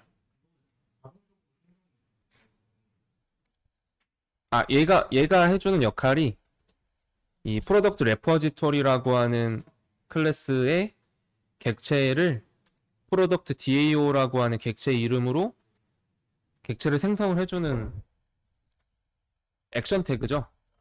네. 그래서 얘가 사실 뉴 프로덕트 레포지토리랑 똑같은 거예요. 음.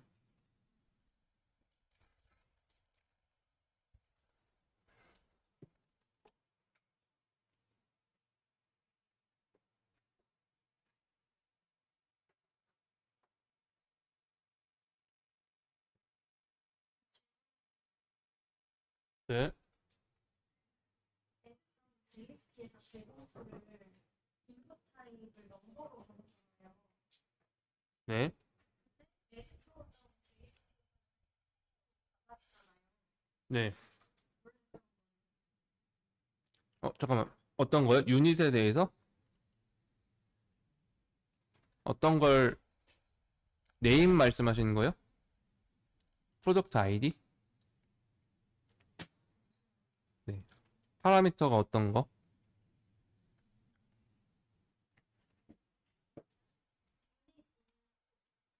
유닛 인스톡이요?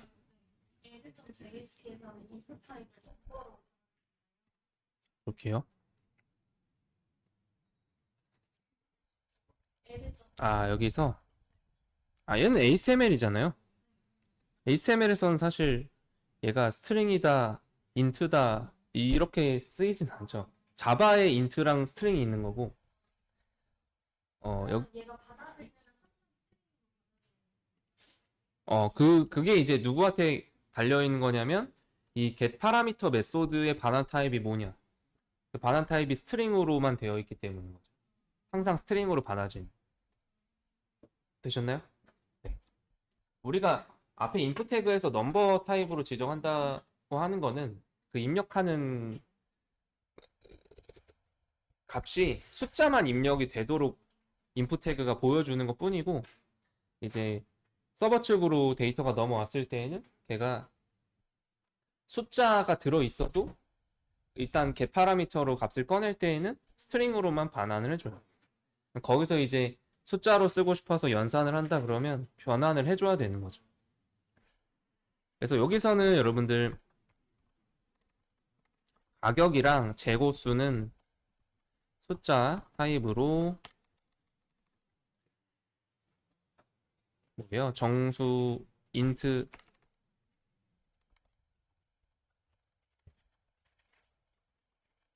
타입으로 변환을 해줍니다.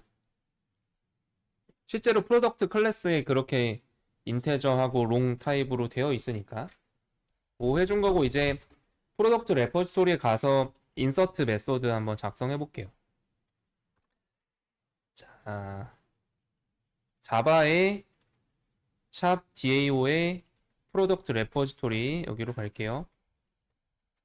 그래서 상품 등록 메소드 하나 만들어주면 되겠죠? 우리가 상품 조회까지 했고, 상품 등록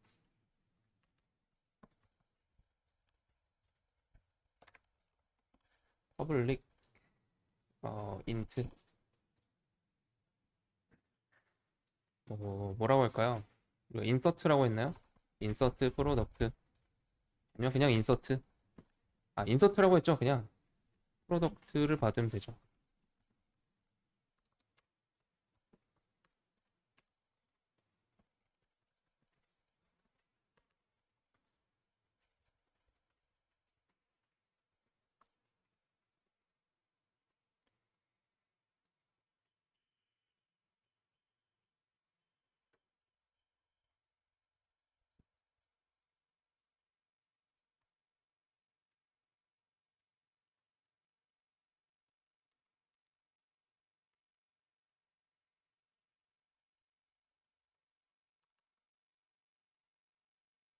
그러면 인서트 부문을 작성해 주면 되겠죠? 이거 어떻게 했었나요?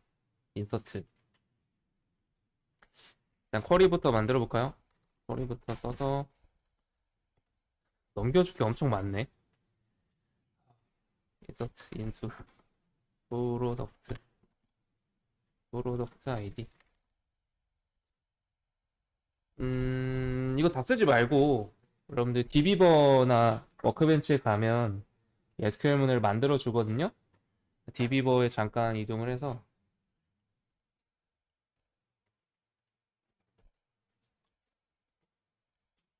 이 접속해서 어제 만들었던 프로덕트 테이블 있죠. 이거 오른쪽 버튼 누르면 SQL 생성 여기 인서트 있네요. 인서트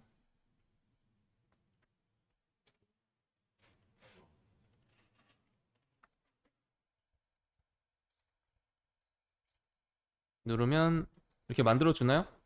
복사 해서 가져오겠습니다.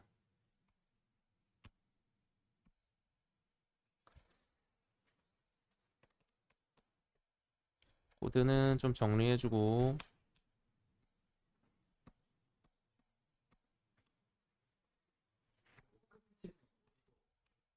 아 워크벤치에서요? 워크벤치도 아마 있을 것 같은데 한번 같이 볼까요? 일단 이렇게만 좀 코드를 정리해 놓고 같이 보겠습니다.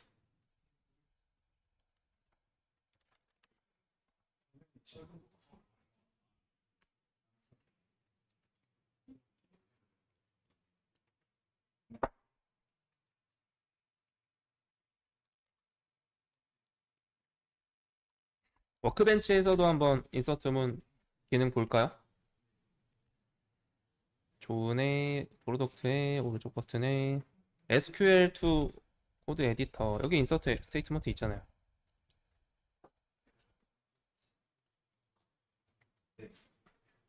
만들어 주지 않아요? 똑같은 거예요. 네. 요거는 비워서 쓰면 되죠? 네. 네, 일단은 요거를 여러분들 보내드리도록 할게요. 여기다가 물음표로 다 넣어야 되죠? 자, 물음표가 몇 개인가요? 하나, 둘, 셋, 넷, 다, 일곱, 여덟 개. 여덟 개 입력해 보겠습니다. 네 개, 다섯 개, 여섯 개, 일곱 개, 여덟 개. 여기까지 만들었어요.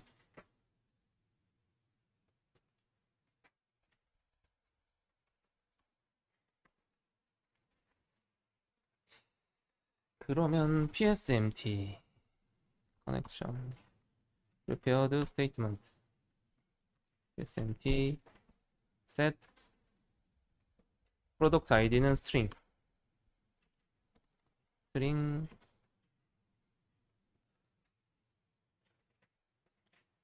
1, 2, 3, 4 이렇게 쓰기 귀찮으면 그냥 인덱스 하나 만들어서 넘버 인덱스 1번부터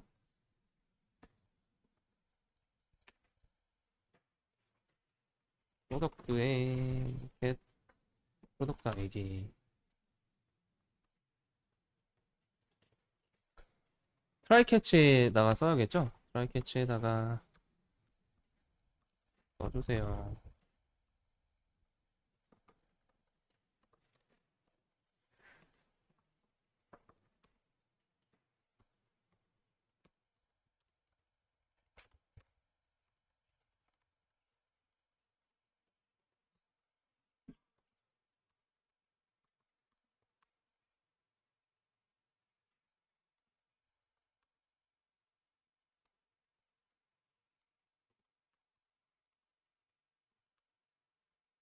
나머지는 쭉 가져와서 넣어주면 되겠습니다. 그쵸? 유닛 프라이스, 디스크립션, 매니팩트, 다다다다.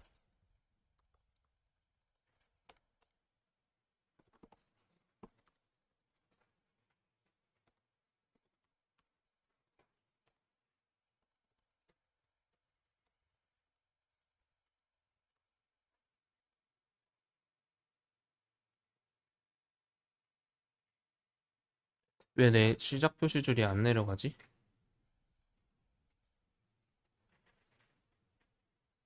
줌 때문일 거야. 이게 줌 때문이었어. 카테고리 유닛 스탁 컨디션이네. 카테고리 유닛 스탁 컨디션.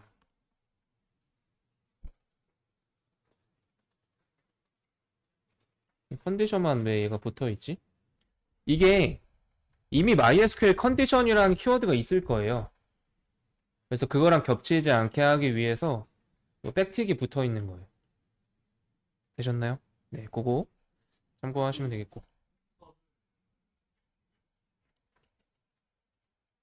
컨디션이라는 명령어가 있으니까, 그러니까 예를 들어 if라고 하는 애는 우리가 쓸 수가 없죠. 자바에서도 키워드가 이미 되어 있으니까. MySQL에도 이미 걔가 들어 있는 거죠.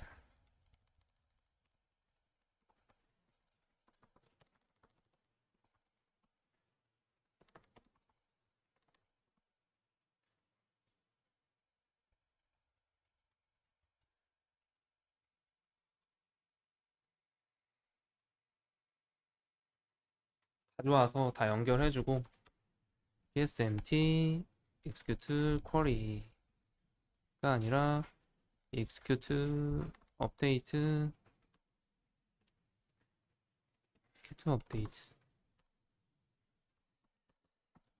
이렇게 해주고 결과를 받아옵니다. result. 아, 요거 int price랑 인스탁은 int 타입, long 타입으로.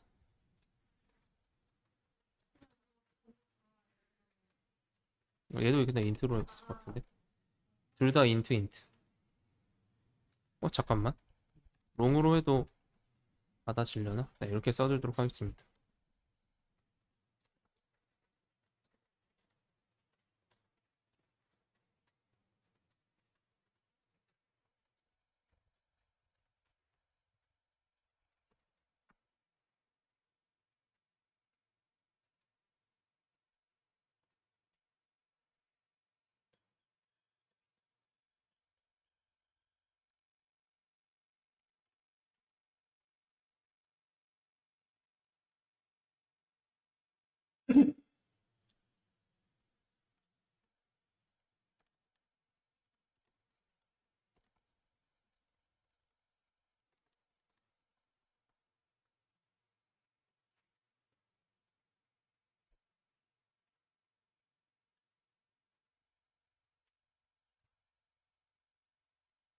일단 이렇게만 써보죠. 네.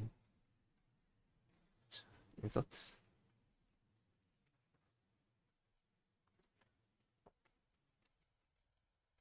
그럼 이제 입력하고 등록이 되는지 한번 해보면 되겠죠?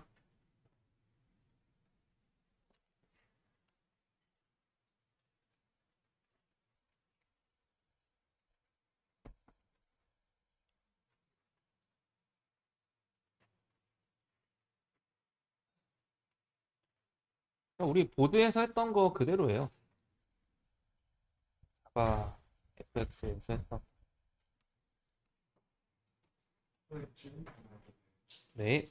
그 리절트는 PSMT 익스큐트 업데이트라고 하는데 익스큐트 업데이트가 어떤 걸 우리가 도해 요청을 보낼 때에는 execute query를 썼잖아요.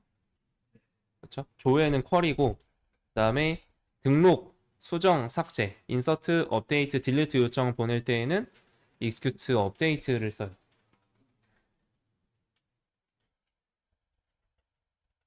이해되셨나요? select 할 때는 execute query 메소드를 쓰고 그다음에 insert, update, delete를 할 때는 execute update를 쓰고 되셨죠? 네. 그러니까 지금 여기까지 다 세팅해 놓은 이 SQL 문을 insert 문을 데이터베이스에 실행 요청을 보내는 거죠. 그 반환값이 뭐였냐면 우리가 했었는데 보드 때 했었는데 데이터베이스에 실제로 적용된 행의 개수, 데이터의 개수.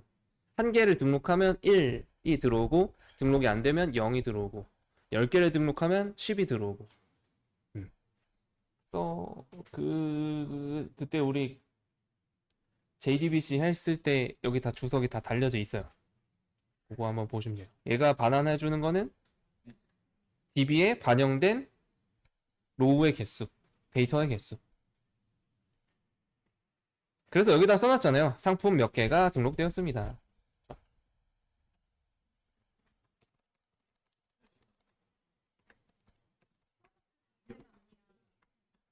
너무 됐어. 네, 데이터 개수, 로우 개수인 거예요.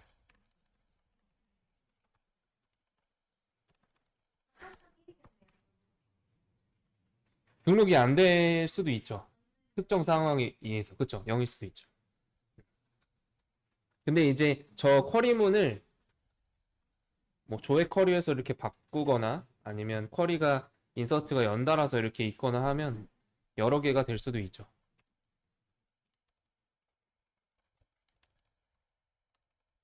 맛있는 햄버거.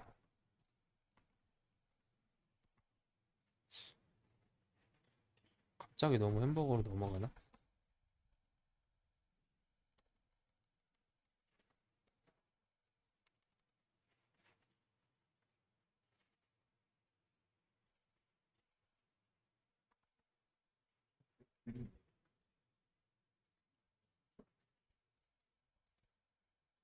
제품을 써야 되는데.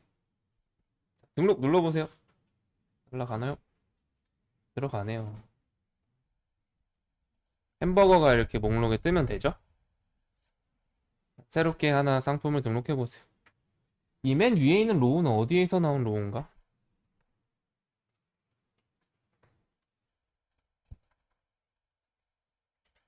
여기 로우가 있는데? add jsp에서 좀 찾아서 지워볼게요. 아, 여기 잘못 써놓은 게 있네. 네, 지우고.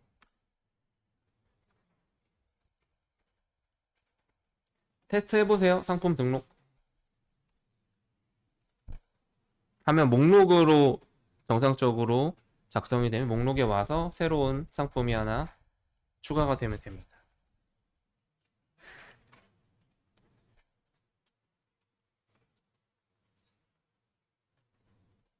안 되시는 분 에러 한번 해결해 보세요.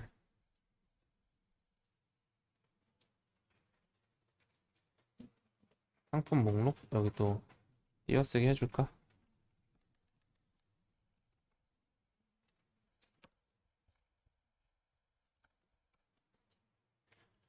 쌤, 백팁이요.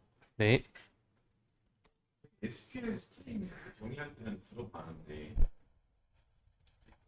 아래 숫자 개수로 가져갈 때 백팁이 안 들어가야 돼. 제가 그때 리스트로 가져올 때 그래서 여기서도 컨디션이라는 거를 그냥 수성 이름을 통해서 가져오는데 여기서는 백팁도 안 써요. 얘는 자바고 얘는 SQL이고 자바에서 얘는 그냥 따옴표를 쓰면 명령어가 될 수는 없잖아요. 무조건 문자열이잖아요. 그러니까 필요가 없는 거고 얘는 이렇게 데이터베이스로 문자열로 요청이 날아가면 데이터베이스가 읽을 때 걔를 명령어로 읽어버리면 안 되니까. 네. 그쵸? 근데 이미 여기서는 이거는 자바에서 여기다 if를 써도 가능한 거죠. 퍼블릭을 써도 가능한 거죠. 문자열이니까 따옴표로 묶여 있으니까. 그쵸? 그러니까 얘는 자바고 얘는 데이터베이스 SQL로 넘어갈 거고 그 차이를 보시면 되겠죠? 자, 테스트 잘 되시나요? 등록 한번 해보겠습니다. 밑에 여백이 너무 좁나? 상품 코드 뭐 F1002 뜨뜨든 피자 24,000원. 요즘 피자가 얼마인가요? 알볼로 피자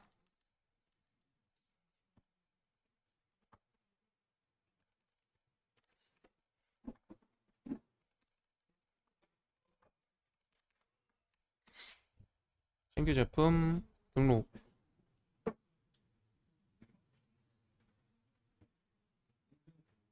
이 1, 2, 3은 언제 만들어진 거지?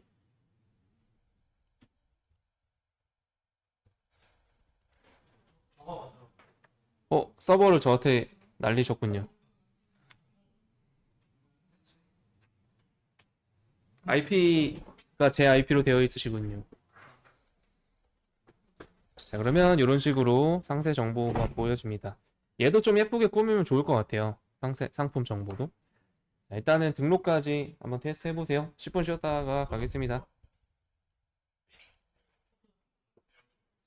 네.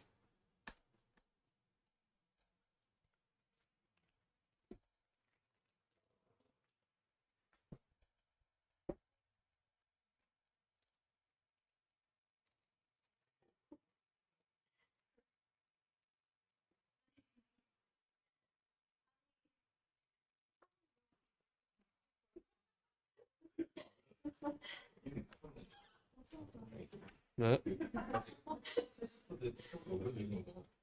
응. 그거 집에 가서 파일을 다운받아서 응. 응. 홍시 아니고 그래요? 폴더 형식 그 네.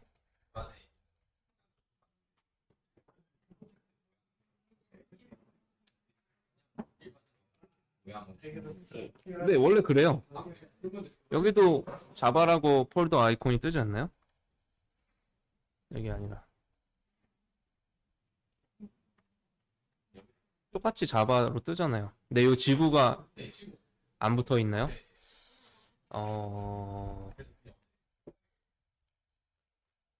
새로 만들어서? 근데 똑같이 임포트해도 되긴 할 텐데. 한번 이따 시도를 해볼게요, 같이.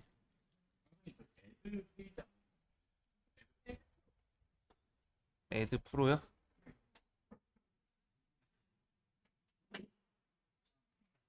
애드 프로가 이건가?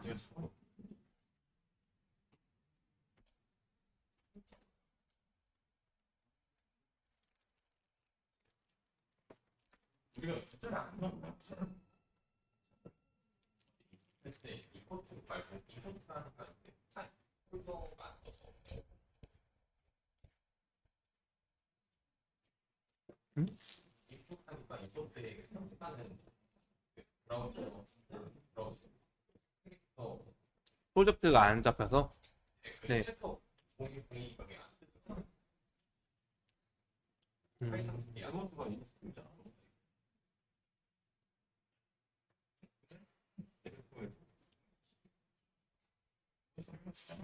그게 아마 지난번에도 뭐가 문제였지? 이미 있던 거 아니었어요? 그 프로젝트 챕터 0102가 같은 이름이? 그래요? 그거는 그 상황을 한번 봐야 될 것 같긴 한데.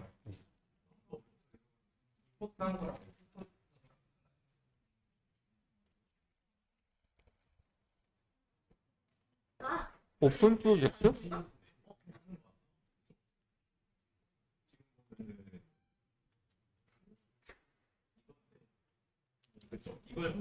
그거 말씀하시는 거죠? 이그지스팅 워크스페이스 프로젝트냐? 아니면 그냥 밑에 옵션이냐?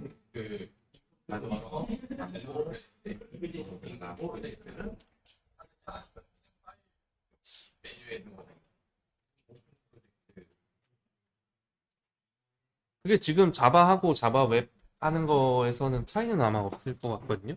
둘 다. 둘 다 프로젝트로 인식만 되면 가져와지는 건 똑같을 거예요.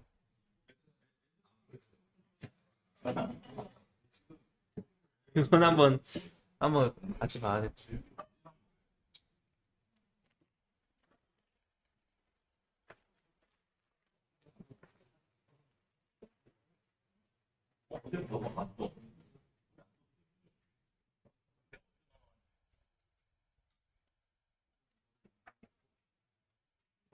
시간만 되고 어딘가 넘어갔다 아니면 만약에 대표도 그래도 시키는 거 맞죠? 이 영상 모델도 실패하는 프로덕트 인스트를 있어요. 프로덕트 인스트를 일단 성공하면 영이 아니라 넘기는 거는 인스트.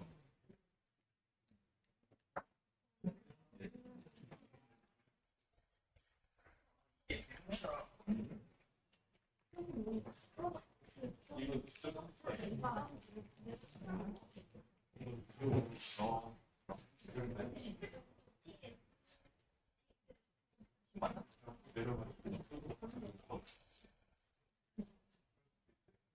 볼까요? 필요가 있다.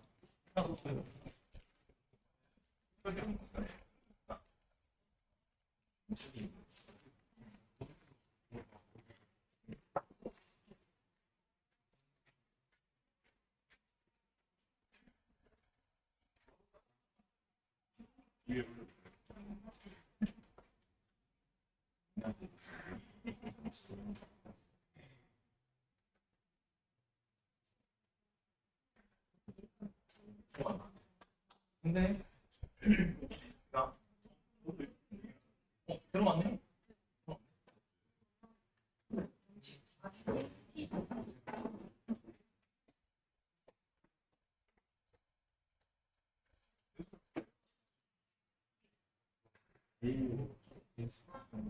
우리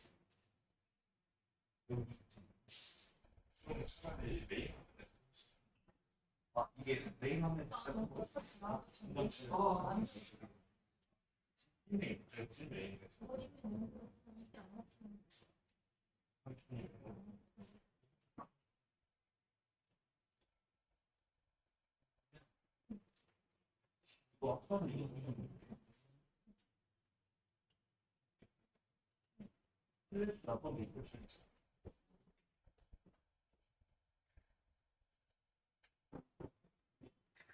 This is the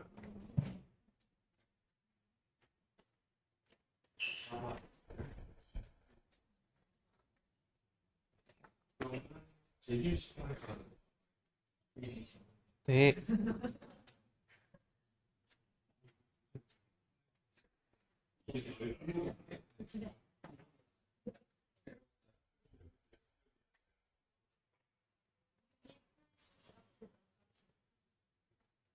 플라이스가 근데 어차피 유닛 클래스가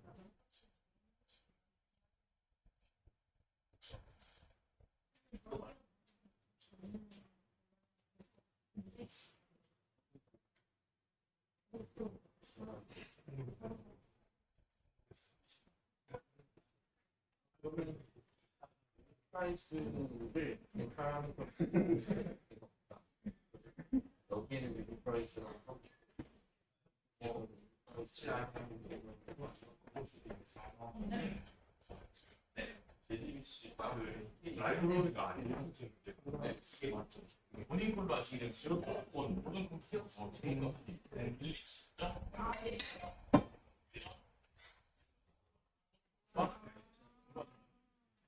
SQL은 한번 보면 쓰지 마요. 들어가면 SQL 하나 되면 SQL 프레스 이거를 스키마에 스키마가 정말 네.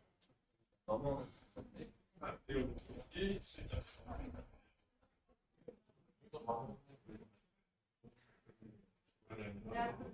프로덕트 아이디는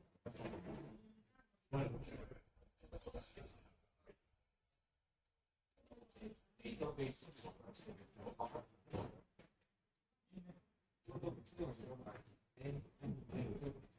유저이 별로 유저가 좀 많죠.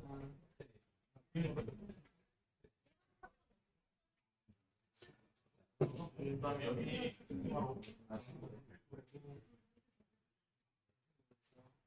아 그래.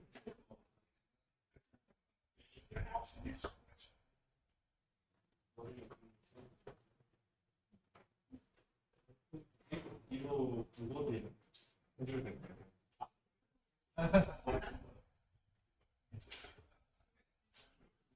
안 되는 거 아니에요?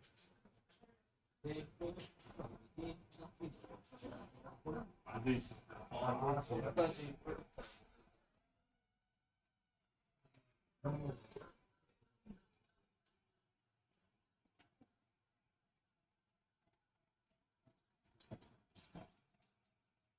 이게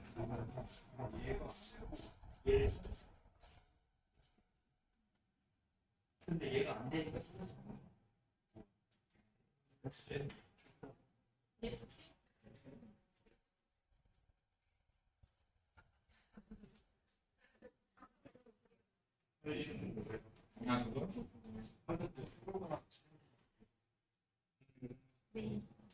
이전에 했을 때는 너무 어려웠어요. 네 이전에 아까 아침에 이걸 해결했어요.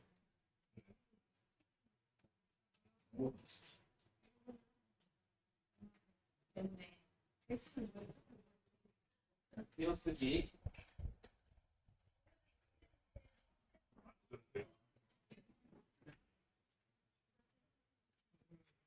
네. 이 에러를 이제 나갑니다. 시간을 차분으로 했는데 여기서 액션 이 너를 그게 목소리를 하는 ABS 커넥션에서 커넥션 스트레스의 스폰이라는 너를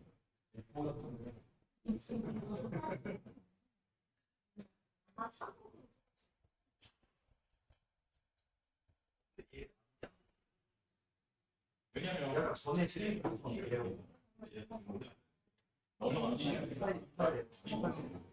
다시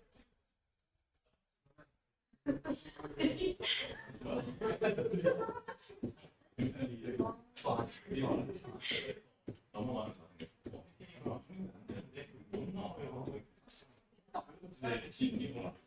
이 과정이 돼요.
오해다가 만난 거지. 아침에 힙합 데려나가지고 자, 똑같은 거죠? 자, 한번 해보세요. 자, 여기까지 오셨나요? 그러면 등록하고 난 다음에 상품 목록으로 이동하겠죠. 여기까지 보면 되겠습니다.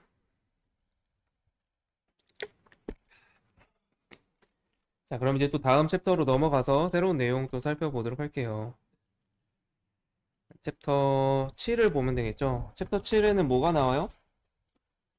파일 업로드가 나오죠. 파일 업로드를 해보도록 하겠습니다.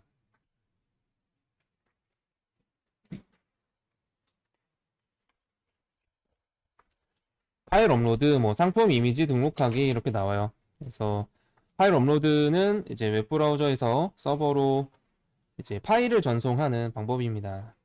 그래서 그거에 대한 내용들을 한번 코드로 같이 바로 살펴보도록 할게요. 자, 챕터 7 만들어 주시고 다이나믹 웹 프로젝트 챕터 07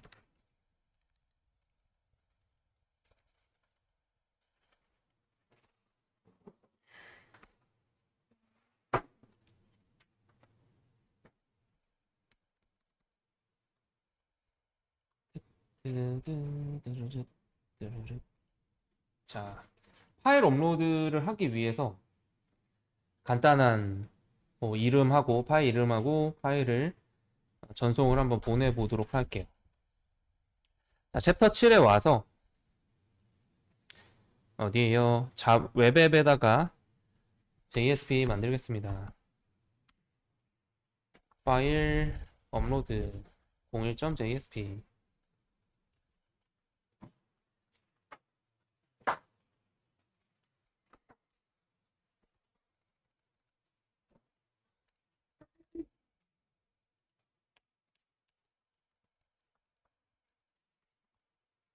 우리가 요청 보낼 때는 폼 태그로 이렇게 요청을 보내죠. 그죠? 폼 태그로 요청을 보내고 액션 파일 업로드 01.pro.jsp.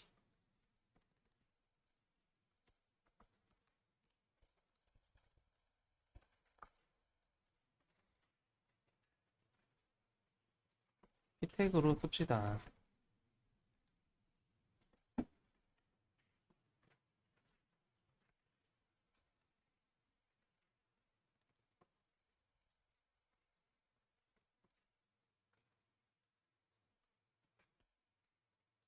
이름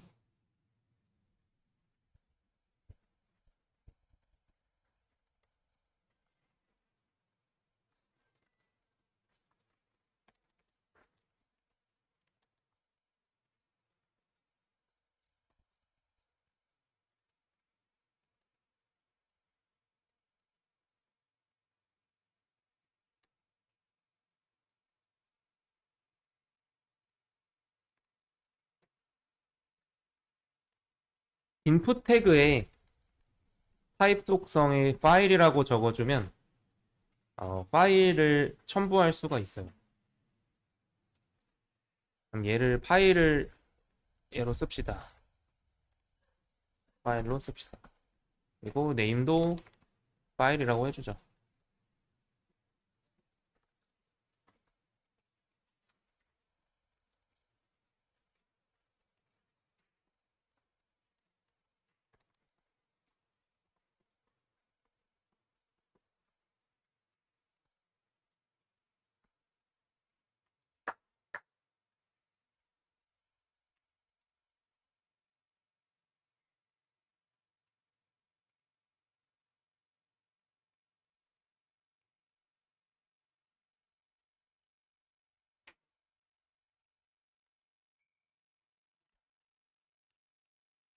자, 여기까지 작성을 해보시고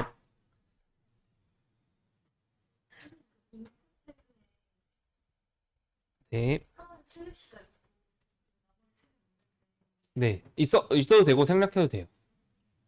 그러니까 뒤에 슬래시가 붙는 거는 우리가 보통 태그는 시작 태그랑 종료 태그를 짝을 이루어서 쓰잖아요. 종료 태그가 없는 애들을 맨 끝에다가 슬래시를 붙여줘요.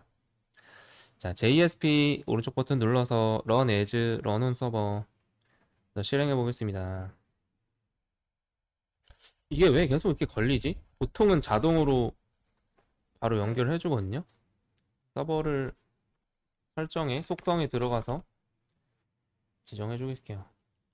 보통은 자동으로 잡는데 이번에 서버 경로를 프로젝트별로 잡아.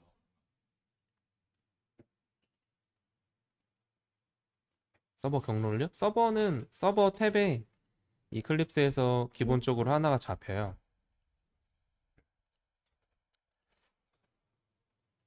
자, 그리고 실행해 볼게요.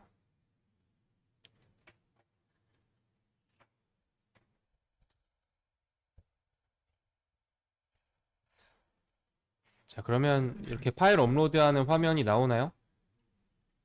여기서 이제 파일 선택이라고 하는 버튼이 생겼죠.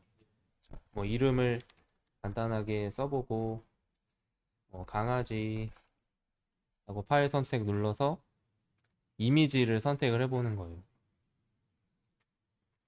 JSP 파일 업로드를 딱 눌러서 제출하면 지금 파일 업로드 01 언더바 pro.jsp도 아직 안 만들어져 있으니까 다시 받을 데가 없죠.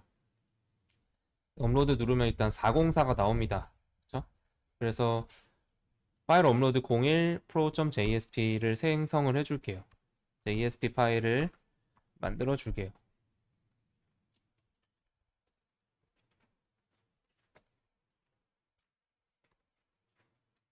그리고 요청을 보내도 이렇게 넘어가나요? 프로로 일단 넘어오긴 하는데 다음에 어떤 상황들이 나오는지 한번 보도록 하겠습니다. 자, 그래서 파일 업로드 01 프로에 가서 이 파일 데이터를 받으려고 한다 라고 하면 코드를 어떻게 작성해야 되는지 한번 보도록 할게요. 자, 여기에 가서 우리가 화면에 대한 코드는 작성하지 않을 거라서 뒤에 프로가 붙는 애들은 처리에 대한 코드만 작성해 주도록 하겠습니다.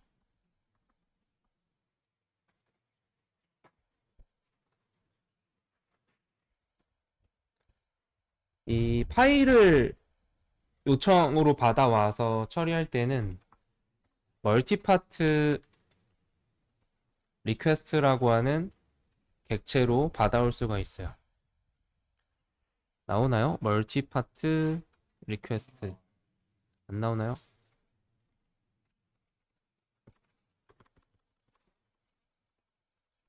얘가 없죠? 그렇죠? 그러면은 요 관련 내용 우리가 한번 살펴보도록 하겠습니다. 교재에는 217페이지에 이제 파일 업로드에 대한 내용이 나와요.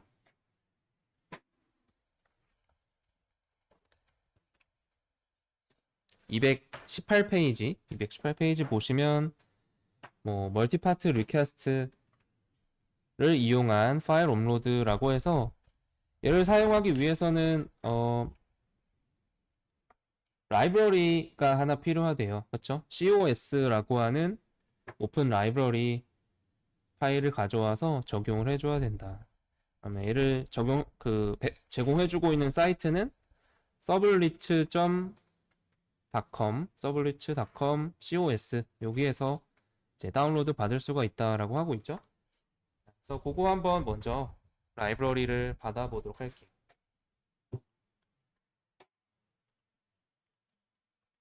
구글에 와서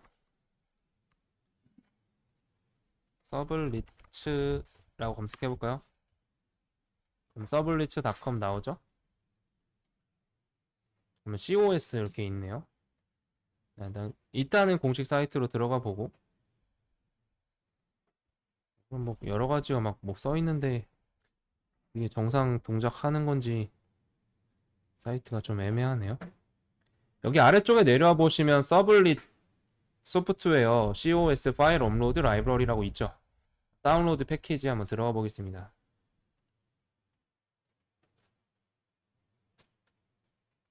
그러면 여러 가지 나오네. 클래스 인덱스에 대해서 나오고 아래쪽에 다운로드 보면 다운로드 zip 파일이 있죠. 얘를 받도록 하겠습니다. 다운로드 받아서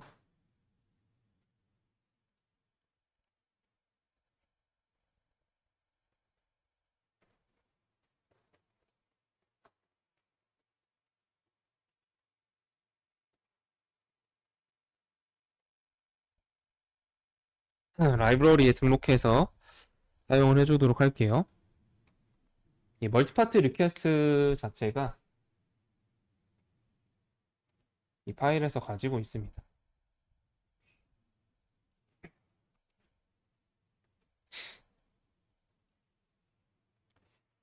이 라이브러리도 보관을 해주고 알아서 풀기. 여기 들어가 보면 라이브러리라는 폴더가 있죠? lib 여기 안에서 cos 자르라고 파일이 있죠? 얘를 라이브러리 폴더에 넣어줄게요. 자, 이클립스에 와서 웹인프 밑에 라이브러리 폴더 여기에다가 넣어주겠습니다. 복사해서 붙여넣기.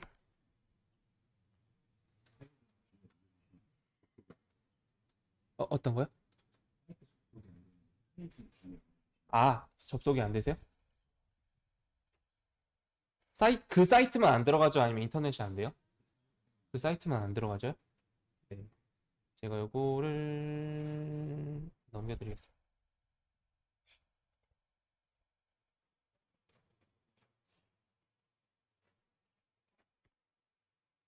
그리고 임포트를 하면 임포트가 될 거예요.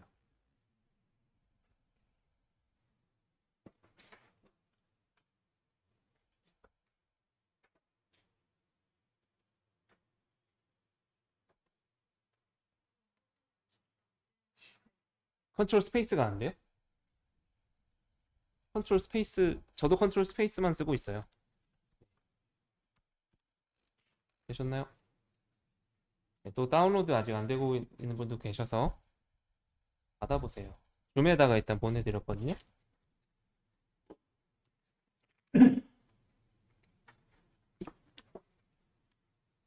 그러면 받으셨나요?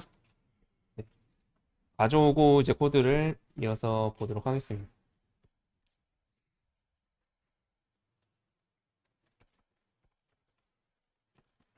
자, 이 멀티파트 리퀘스트라고 하는 객체를 사용해서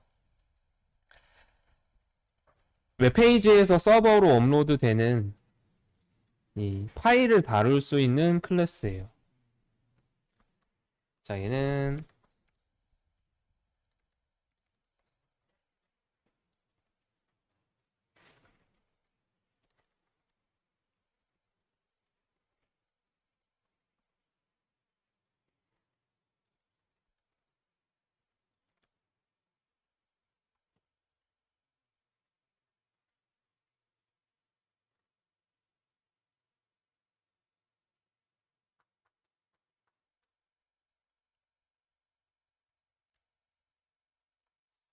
봅시다. 요 생성자에 들어가 있는 게 어떤 것들이 있냐. 리퀘스트를 넣어주고 저장할 파일 경로.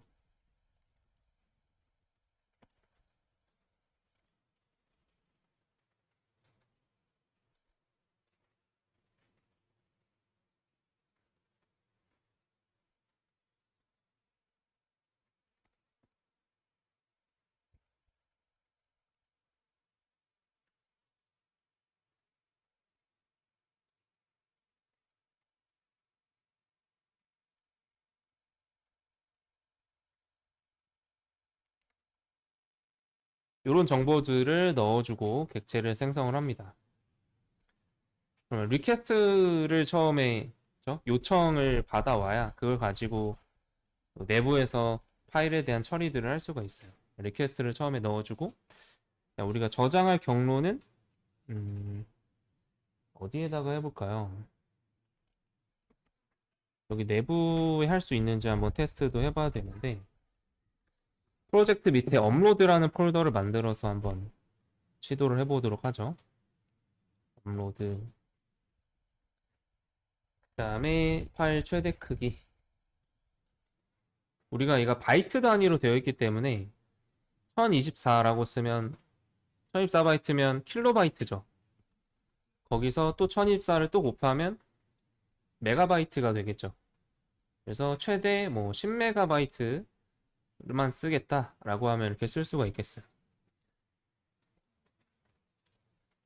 자, 이러면 좀 길어지니까 파일 패스 이런 것들을 따로 변수에 먼저 써놓죠.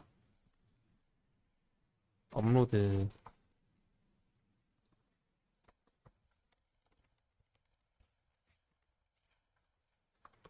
그리고 맥스 사이즈.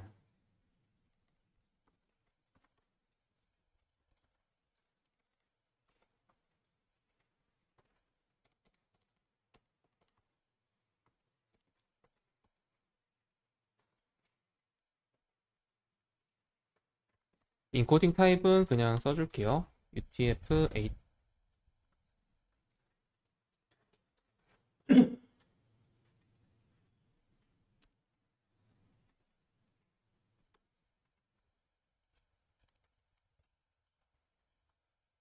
디폴트 파일 리네임 폴러시.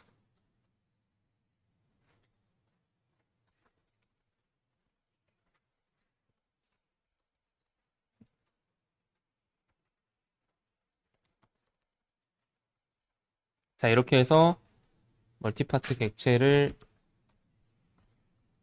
만들어 주겠습니다.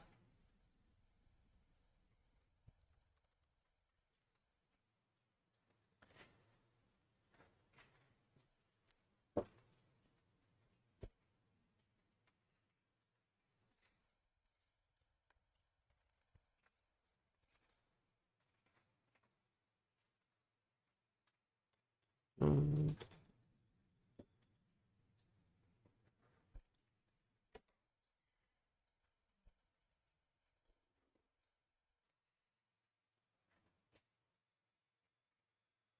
여기에 이제 요청이 넘어오면 우리가 전달받는 거는 어떤 것들이 있어요? 이름하고 제목하고 파일이 있는 거죠. 그렇죠? 그러면 일단 이름부터 요청을 한번 확인을 해보면 게스트 get 파라미터 name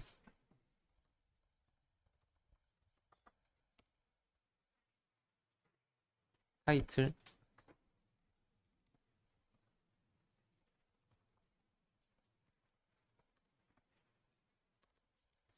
그리고 이제 파일에 대한 정보들을 한번 보도록 하겠습니다.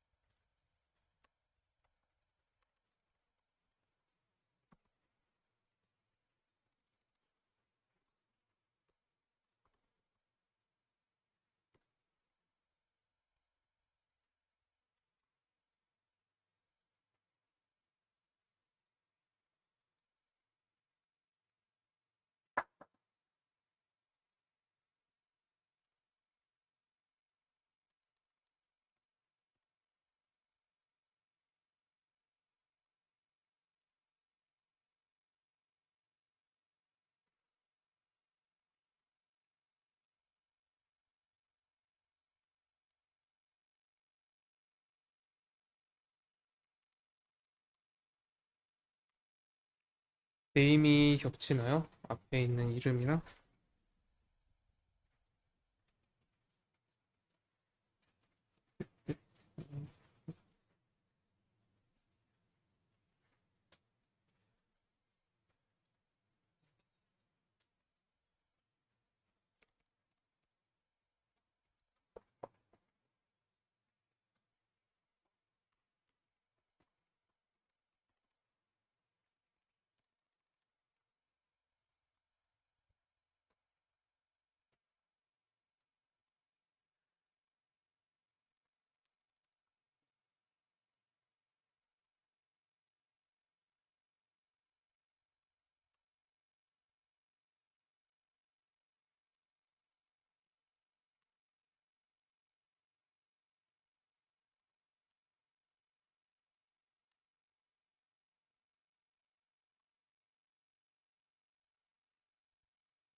정보들을 다 출력해 봅시다. 5점 플리트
자, 여기까지 작성해 보겠습니다. 넘어온 파일에 대한 정보를 이 멀티파트 리퀘스트 객체를 통해서 파일 정보도 확인할 수가 있고 그걸 자바의 파일 객체로도 확인할 수가 있어요.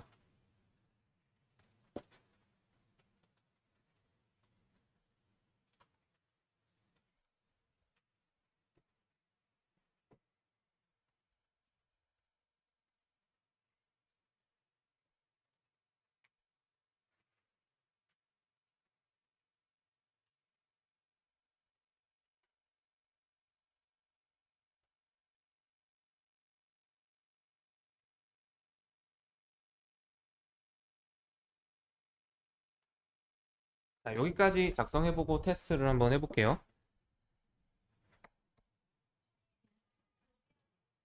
네, 파일도 임포트 해주셔야 돼요. 업로드. 내부의 서버에 오류가 발생하였습니다.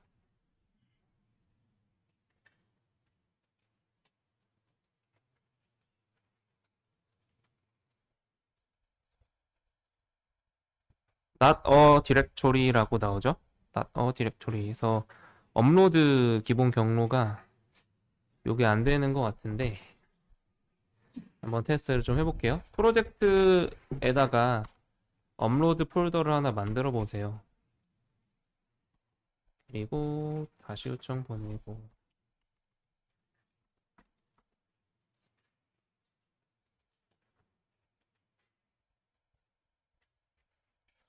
JSP 루트로 한번 해볼까?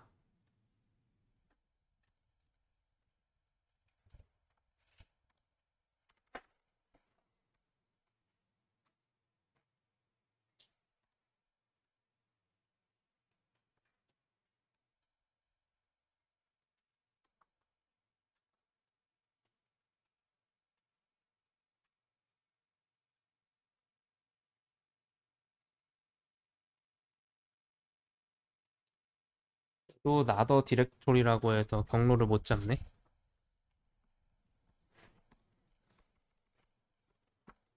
실제 C 드라이브부터 절대 경로를 좀 적어줘야 될 것 같아요.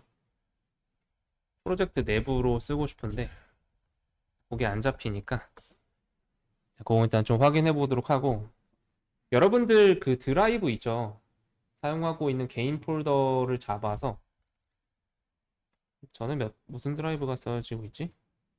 저는 이 드라이브를 쓰고 있는데 C 드라이브라면 C 드라이브라고 이렇게 써주고 그 밑에 개인 폴더 있죠? 개인 폴더 저는 TJ라고 되어 있어요. 이 밑에 업로드 폴더를 하나 만들고 지정을 한번 해보도록 할게요. 개인 폴더 밑에 업로드 대문자로 쓸까? 업로드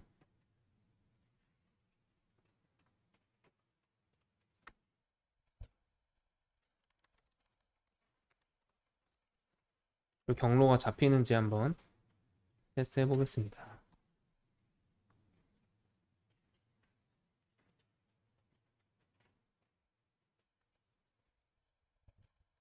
post content type is not multipart form data. 자, 그러면 방금 경로를 못 잡았을 때에는 is not directory라고 해서 경로가 아닙니다. 경로 찾을 수 없습니다라고 에러가 났는데 이제 여러분 C 드라이브나 E 드라이브부터 해서 절대 경로로 해서 이렇게 잡아주면 이제 경로가 잡혀요. 그리고 난 다음에 또 에러가 발생하는데 무슨 에러가 나오냐면 posted content type isn't multipart form data라고 나오죠. 자, 요거는 이제 우리가 폼 요청을 보낼 때 설정을 해줘야 되는데 폼 업로드 01.jsp에 가서 요 폼 태그를 보시면 여기서 우리가 지금 작성하고 있는 이름, 제목은 그냥 텍스트죠. 그렇죠? 이 텍스트들은 우리가 서버 측으로 요청을 보낼 때 한번 인코딩이 돼서 넘어가요. UTF-8이든 그 캐릭터 인코딩 타입에 맞는 UTF-8, 뭐 EUC-KR 등등으로 인코딩을 한 다음에 서버가 그걸 전달받아서 디코딩해서 실제 원본 값을 확인을 하거든요. 그러니까 우리가 폼 태그로 요청하는 건 기본적으로 인코딩 타입이라고 하는 이 속성에 어플리케이션 xww 폼 URL encoded라고 하는 이 기본 속성 값이 들어 있어요. 우리가 얘를 안 써도 인코딩 타입이라고 하는 이 속성, 인코딩을 어떤 방식으로 해줄지 지정하는 속성인데 이 속성의 기본 값은 얘로 되어 있기 때문에 우리가 날리는 데이터들은 다 인코딩이 돼서 넘어갑니다. 자, 그런데 이 파일을 우리가 가져오게 되면 파일의 경우는 예를 들어서 여기 강아지 그림이 있는 사진이 있다 라고 하면 이 사진은 실제로 컴퓨터가 인식할 때에는 바이트 코드로 이렇게 되어 있는 거죠. 우리가 알 수 없는 바이너리 코드로 되어 있어요. 이 바이너리 코드로 서버 측으로 전송을 해줘서 서버 측에서 이 바이너리 코드를 읽어드려야 다시 사진을 볼 수가 있거든요. 근데 만약에 이 바이트 코드를, 파일 데이터 바이트 코드를 인코딩을 해버려. 인코딩을 해버리면 여기서 기본적으로 갖고 있었던 이 바이트 코드들이 변환이 돼요. 인코딩이 돼버려요. 다른 값으로. 그렇게 해서 파일 데이터들이 바뀌어진 상태에서 다시 서버 측에서 얘를 변환해서 사진으로 만들어내려면 파일들이 깨져버리게 되거든요. 그래서 파일을 전송할 때에는 인코딩을 설정하지 않고 전송을 해줘야 서버 측에서 정상적으로 파일을 받아올 수가 있어요. 그래서 이 인코딩 타입 속성에다가 멀티파트 폼 데이터라고 하는 속성 값을 주면 얘는 인코딩하지 않고 그대로 전송을 해주게 됩니다.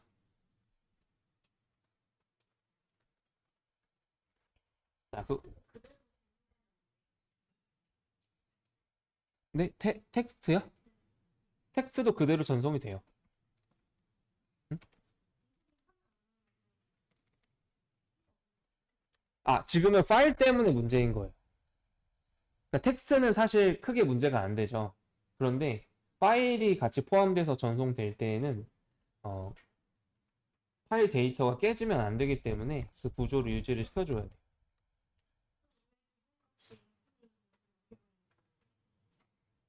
인코딩을 왜 기본값으로 되어 있냐?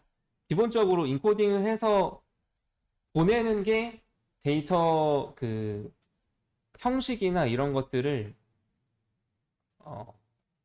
서버 측에도 알려줄 수가 있고 그 타입이 뭐냐에 따라서 우리가 언어를 표현할 수 없냐도 정해지거든요.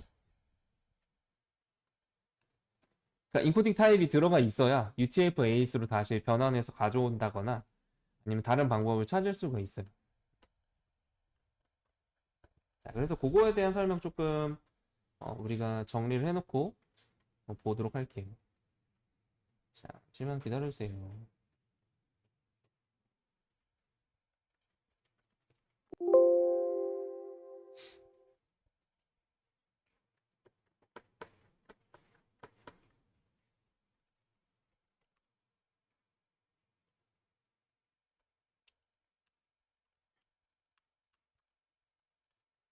자, 그래서 우리가 파일을 보낼 때에는 인코딩 타입 속성을 바꿔줘야 된다. 이제 요거는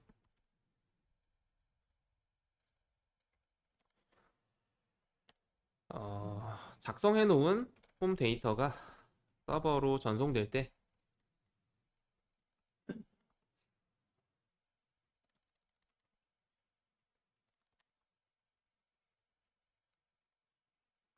인코딩 지정 방법을 설정하는 속성이 돼요. 그리고 얘는 get 방식일 때는 사용할 수가 없고 메소드가 포스트일 때만 포스트 방식일 때만 사용할 수가 있습니다.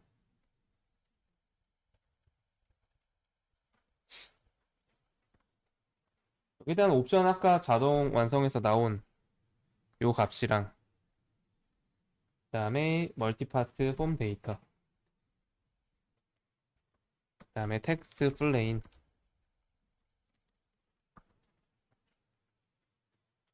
이런 값들이 되어 있어요.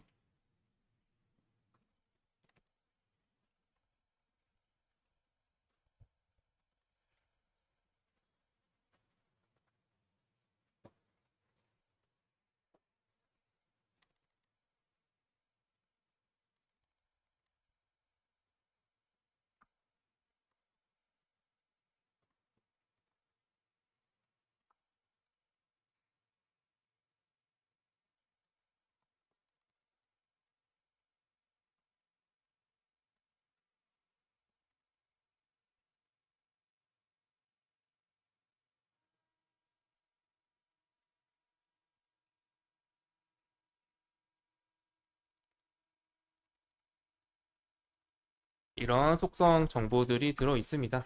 그래서 우리가 기억할 건, 우리 파일 업로드를 폼 태그로 해야 돼. 그러면 멀티파트 폼 데이터라고 하는 인코딩 타입을 지정을 해주면 되겠어요. 자, 그래서 내가 파일을 업로드를 해봤는데, 아까처럼 그런 에러가 발생한다. 아까 어떤 에러였죠?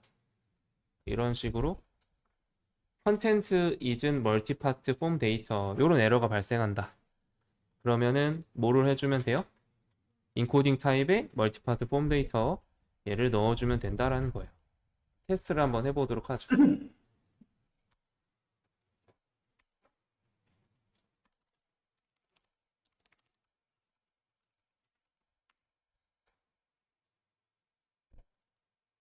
업로드 하면 파일에 대한 정보들이 나오나요?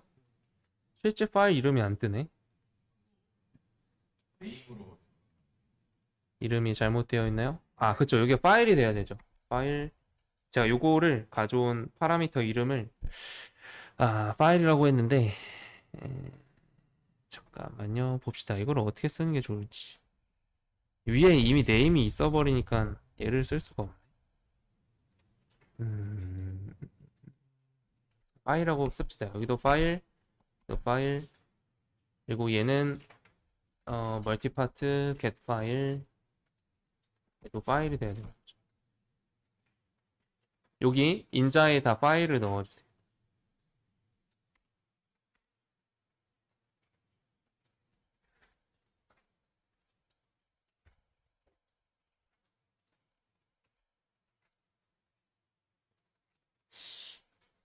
파일 크기가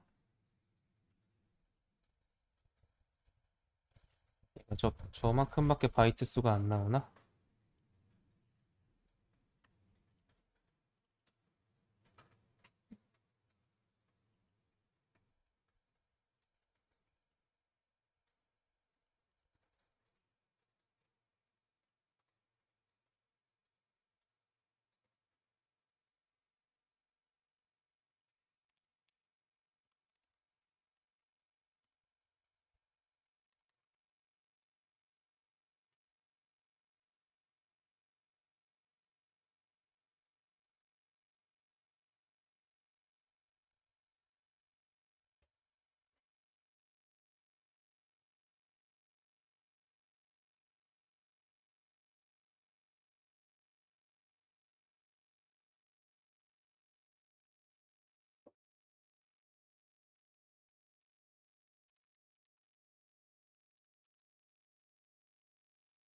여기까지 작성해 보겠습니다. 그리고 다시 요청해서 보면 결과가 이렇게 나오죠. 그렇죠? 파일 요청 파라미터 이름은 파일로 우리가 넘겼고 그다음에 실제 파일 이름하고 저장 파일 이름 이렇게 나오네요. 그러면 여러분들 개인 폴더에 업로드 폴더에 가서 보면 파일이 생겼나요? 파일 이렇게 생겼죠. 그렇죠? 제가 지금 2번 업로드 하니까 뒤에 숫자 1이 붙어져서 나오는 것 같아요.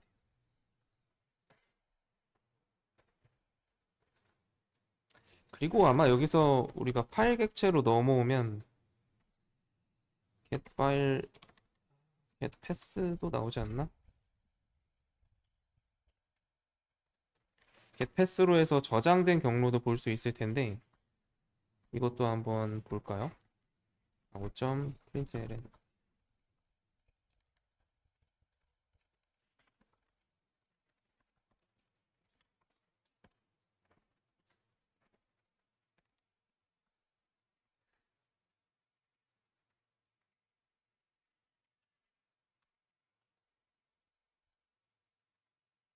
그럼 저장된 경로 개인 폴더에 업로드에 저장되고 있는 걸 볼 수가 있습니다.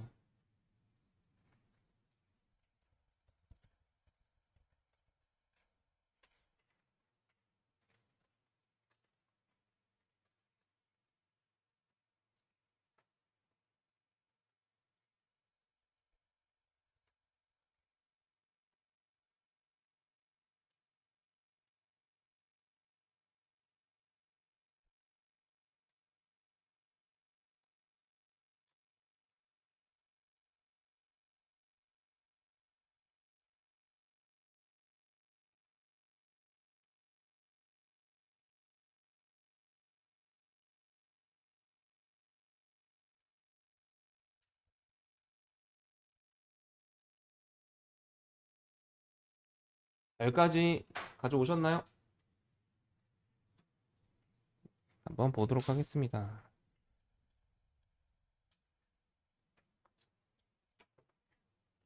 코드를 좀 보시면 일단 우리가 이 멀티파트 리퀘스트라는 객체를 사용해서 클라이언트에서 서버로 요청한 파일을 받아올 수가 있어요. 그럼 그때는 리퀘스트 객체, 그다음에 우리가 저장할 파일의 경로, 그리고 이 파일의 최대 크기, 사이즈를 우리가 10메가로 지금 지정한 거예요. 10메가바이트. 10메가 이상은 아마 못 받게 제한이 되겠습니다. 다음에 인코딩 타입, 그리고 파일명을 다루는, 파일명을 변경하는 정책을 가진 객체를 넣어주고 있어요. 이건 기본적으로 디폴트 파일 리네임 펄러시라고 하는 객체가 있어서 얘를 기본적으로 적용해주면 되겠습니다. 자, 그래서 멀티파트 리퀘스트를 만들어주고 이름이랑 제목 가져온 건 여기서 가져온 거죠, 그렇죠? 그것도 우리가 한번 출력도 해보면 되겠죠. 얘도 여기다가 먼저 출력을 해보죠.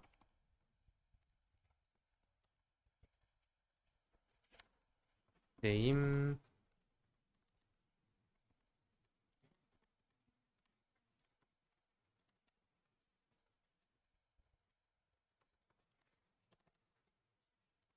타이틀.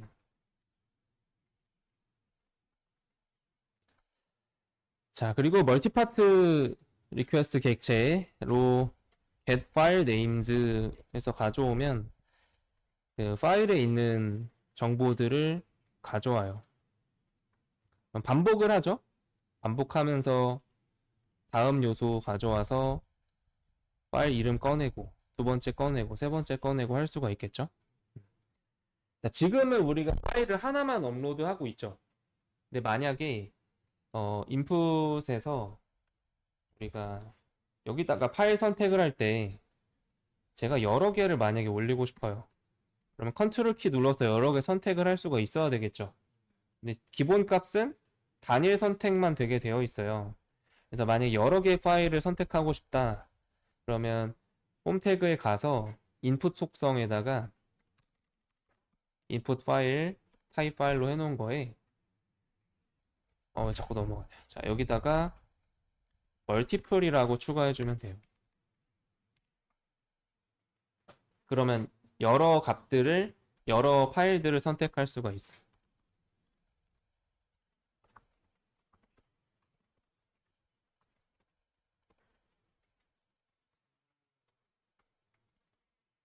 자, 그러면 파일 선택을 눌렀을 때 제가 파일을 여러 개 JSP 이렇게 다 여러 개 선택할 수가 있죠. 그럼 파일 3개 이렇게 올라가나요? 그렇죠. 그러면 여러 파일에서 JSP 업로드 해보면 파일이 여러 개가 넘어오진 않나요? 하나만 넘어오나요? 자, 우리 실제 경로에도 한번 가볼게요. 업로드에는 3개가 너무 만들어지죠? JSP 01, 02, 03 이렇게 들어오는데 출력은 하나만 되고 있나요? 그렇죠. 출력은 맨 마지막 것만 이렇게 뜨네. 이름이랑 타이틀은 안 넘겼었고. 그래서 10분 쉬었다가 이제 여러 파일을 넘겼을 때 케이스도 한번 살펴보도록 하겠습니다. 자, 쉬었다 갈게요.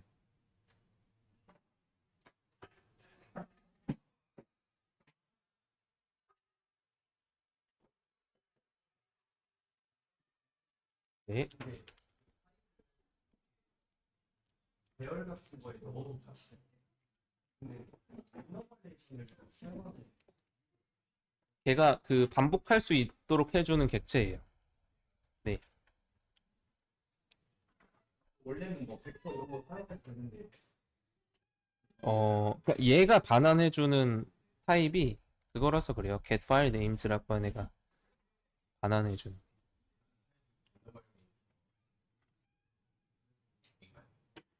네, 얘가 반환해준 타입이. 그럼 여기서 사실 우리가 뭘 갖고 오고 있지? 그렇죠? 파일 이름을 가져오고 있네요. 그렇죠? 그 이름으로 해서 파라미터 이름으로 해서 사용하고 있으니까. 근데 이 next 엘리먼트도 여러 개가 있을 수 있죠. 그게 여러 개가 있으면 되는데 하나밖에 없나?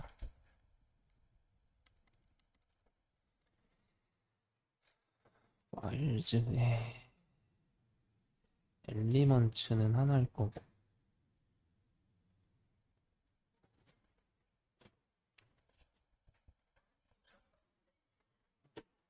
네, 감사합니다. 네. 네.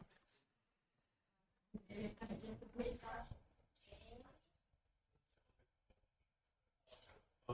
그리고 한번 이렇게 넘겨 한번 그거 클래스 이름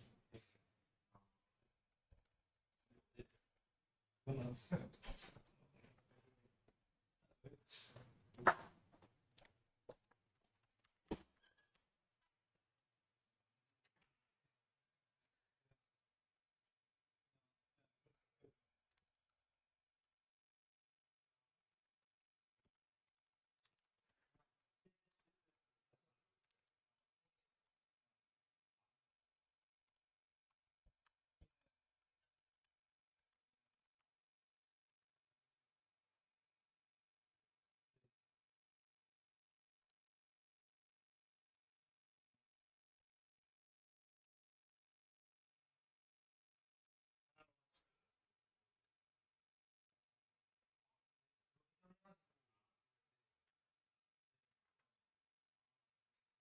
파일 좀 레이스가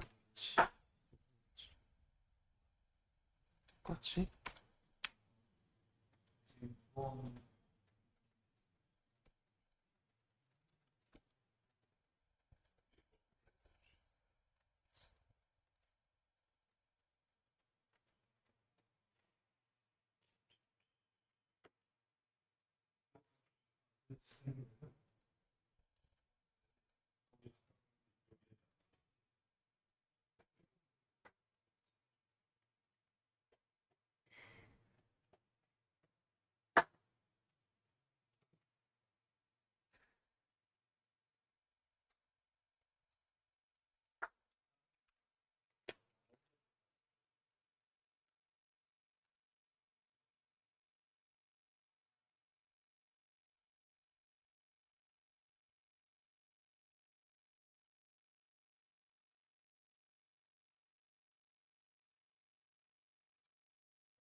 네. 실행이 안 되고요. 네, 같이 보죠. 네.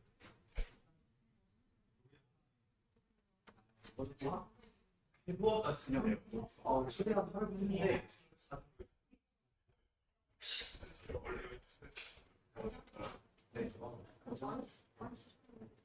네. 잠깐만 기다려주세요. 네.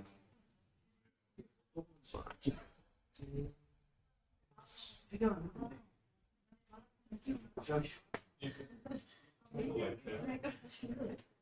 아니 그러니까 너무 하나하나에 집착을 해서 그런 메소드가 있어요. 마다 실행하는 제가 너무 의미가 많아요. 한식으로.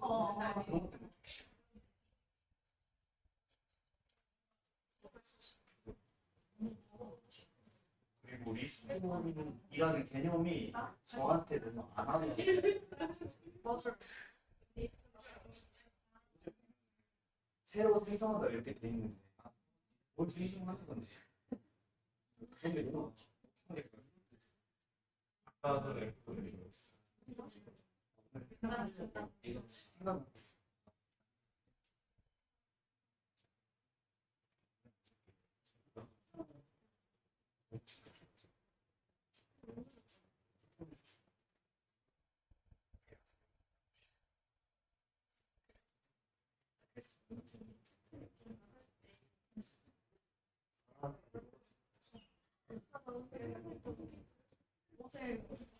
우리가 어저께 에너지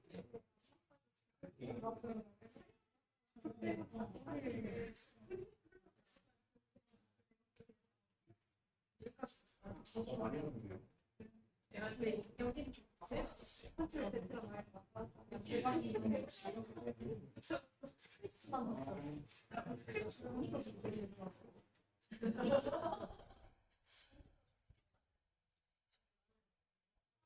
저 아침에 커피 사러 갔는데 그냥 대신 한 8시 40분 잘 피워 자리는 있는데 잘 비우고 있어요. 그럼 화장실 먼저.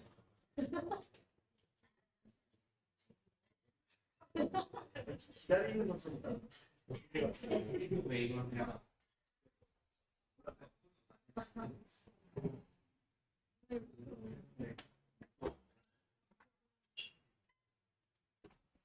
보더라도 왜 한국까지 저도 이렇게 보다가 진도가 안 빠지는 거예요. 좋아지는 그래가지고 그치 나같이 내가 쇼핑몰 부분만 좀 했어. 쇼핑몰만 만들어봤어. 진짜로? 여러분 뭐 이거 안 적고 이것만 해봤는데 아니라 그냥 이것만 했어요. 저는 그냥 영수 밑줄 같은 거 쳐놓고 아 이거 이게 마지막에 하는 게 맞아. 오늘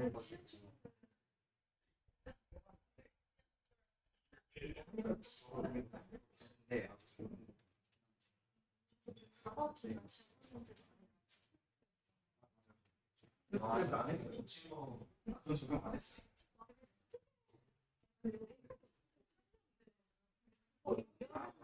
따로 이해했어요.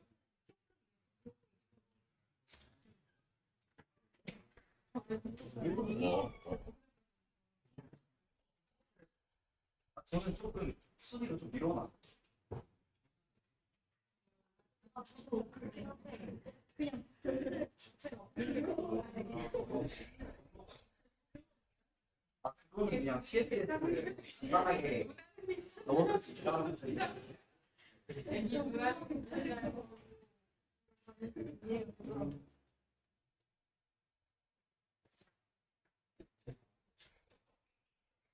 이름이 트랙시트랑 자바스크립트 네. 뭐 하는 거지? 그럼 그리고 이름 좀 그러니 답답하게 말해.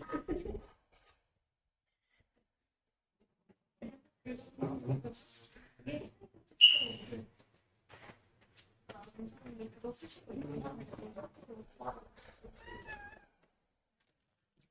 저는 그렇게 이해가 진짜 안 돼서 그게 이거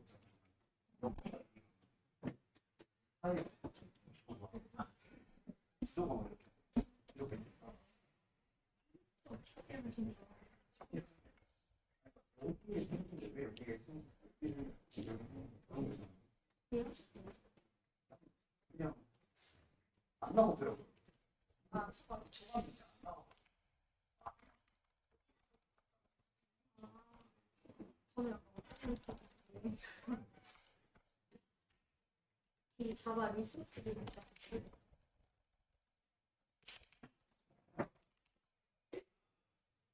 이게 되게 경로가 생겼어. 그래도 그냥 여기다가 좀 잡아가지고 들어가려면 들어가니까 여기다가 약간 바로가기 이렇게 쳐놓고 그리고 바로가기 무섭게 같은 한거랑 그렇게 해서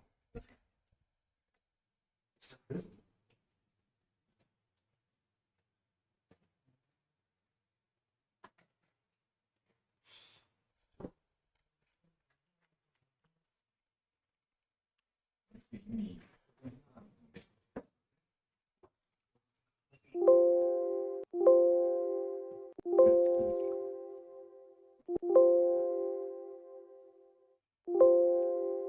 티프가 썼구나. 난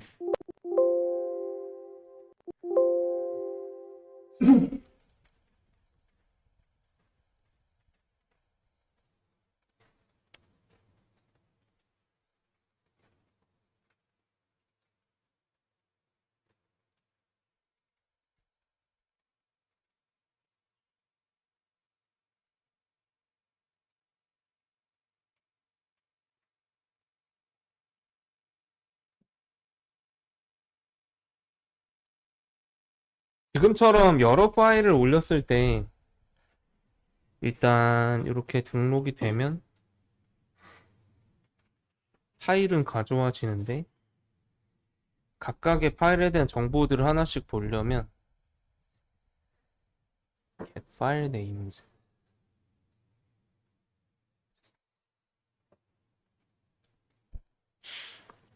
계속 반복하면서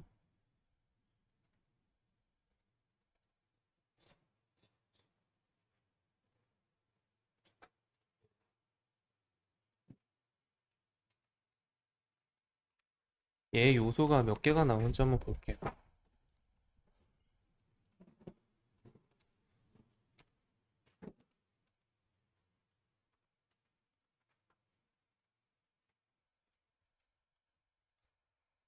사이즈나 개수를 볼 수 있는 게 따로 없나?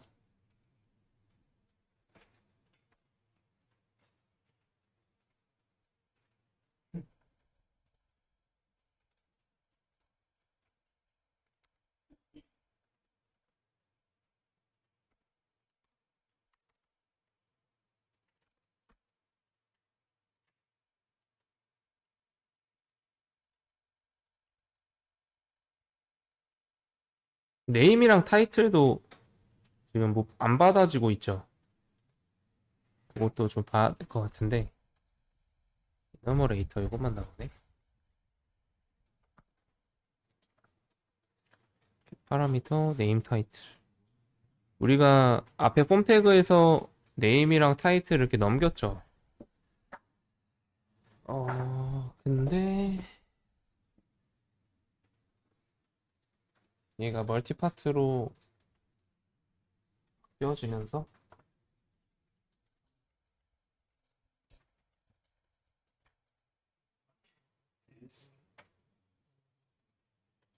이것도 한번 찍어 보겠습니다. 자, 위에다가 이거 이름 제목이 안 가져와지고 있어서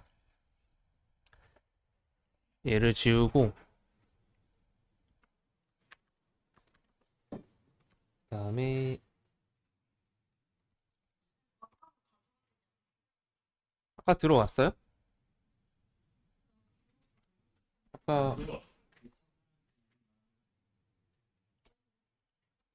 아까 이름을 추가하기 전일 거예요. 왜 에러가 나지? 이름을 추가하기 전에 확인을 아예 안 했었어요, 처음엔.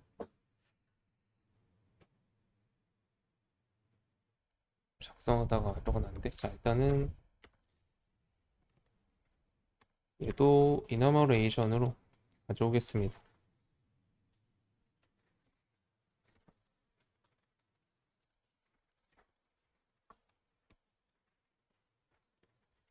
파라미터 네임스로 가져와 주면 파라미터 전부 다를 가져올 수가 있어요. 파람즈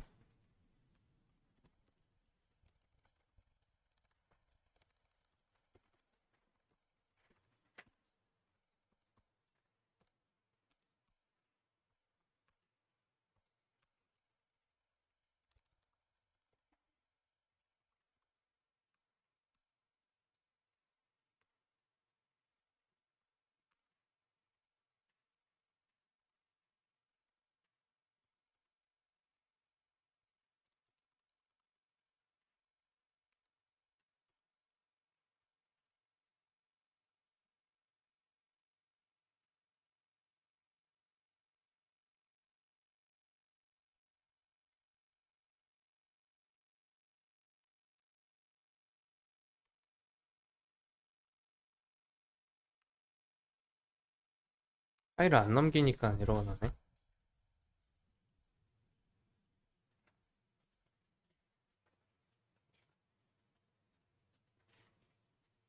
네임이랑 타이틀에 값이 널이 나오나요?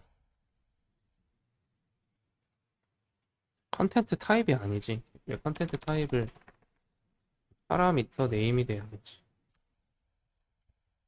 파라미터가 돼야겠지. 자, 이거 get 파라미터죠?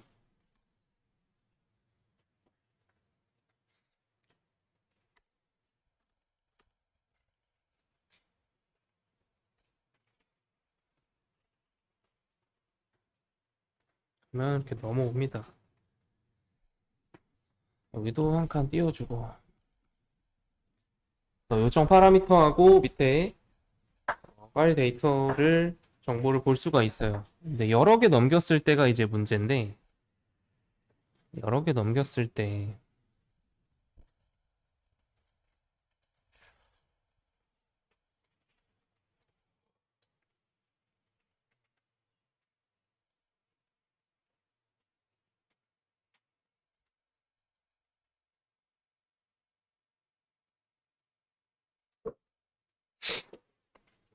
음,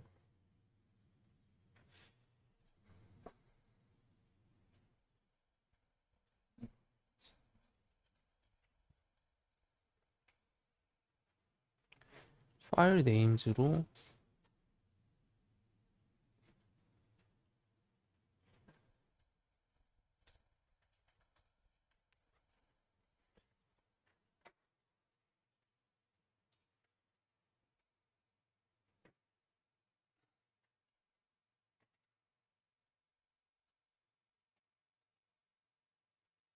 파라미터 네임 파일 네임 파일 네임은 하나인데 그 안에 들어있는 파일이 이제 여러 개이거든요.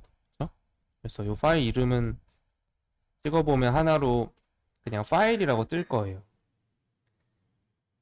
그러면 얘로 다음 요소 가져왔을 때 마지막 것만 정말 반복이 되는지 한번 체크를 해볼게요.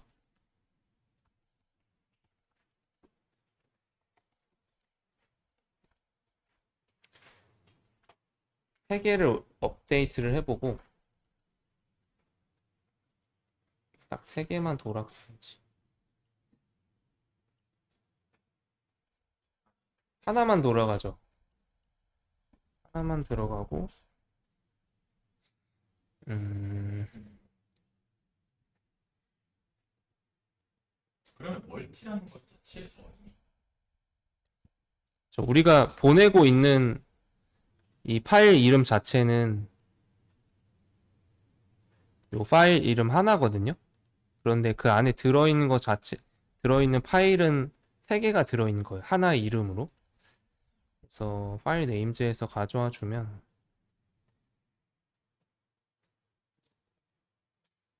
이 요청된 게 여러 개일 때 이렇게 볼 수가 있겠고,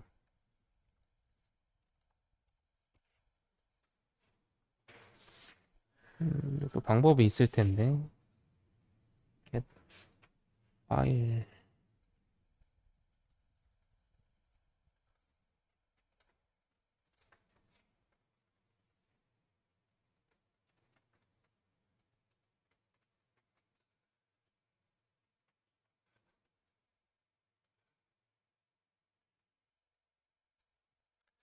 보면 뭐 리스트나 여러 개로 해서 이렇게 반환을 해주는 메소드가 보이지 않네요. 있을 것 같은데. 자, get 파일이라고 하는 얘도 반환이 그냥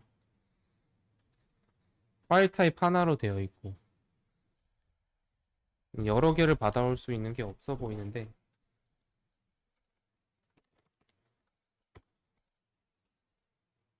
파일 네임즈.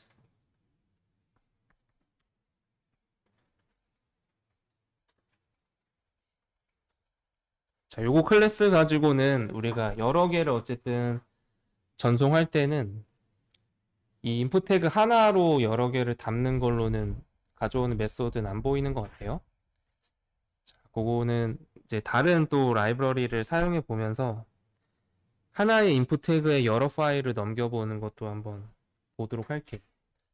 자, 그런데 이제 이거는 가능하겠죠? 이 인풋 태그를 멀티플을 안 붙이고 여러 개로 쓴 다음에 이 파일 이름을 파일 1, 2, 3 이런 식으로 주면 여러 개를 받아올 수도 있겠죠. 하나씩 하나씩 단일로 등록을 해서. 자, 그것도 한번 지정해 보겠습니다. 3개만 한번 만들어 보세요. 파일 1, 2, 3 이렇게 지정해주고 멀티플은 지웠어요. 그렇게 해서 똑같이 파일을 3개를 다 하나씩 선택해서 넘겨주면 얘가 넘어가는지, 그러면 3개 다 넘어오죠. 확인이 되죠.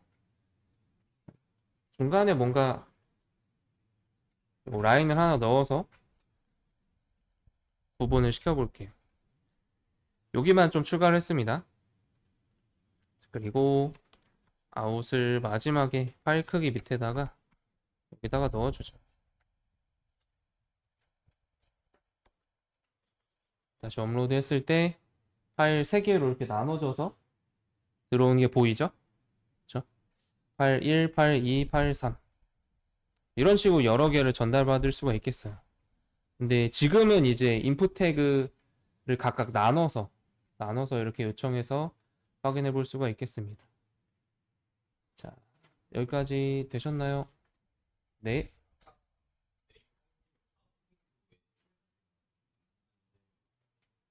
아, 요거 네임 파라미터로 가져온 거 있잖아요. 우리가 인풋 입력 양식 태그에서 폼 태그에서 인코딩 타입이 바뀌었잖아요.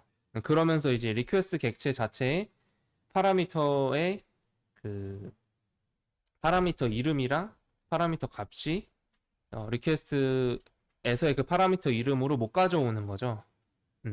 그래서 멀티파트 폼 데이터로 인코딩 타입을 지정한 경우에는 멀티파트 리퀘스트로 요청 파라미터를 가져올 수가 있는 거죠. 그래서 멀티파트 리퀘스트를 객체 생성해서 얘로 이제 파라미터 이름들을 다 가져온 다음에 얘로 반복해서 보고 있는 거죠. 이해되셨나요? 그래서 그 차이 한번 보시면 될 것 같아요.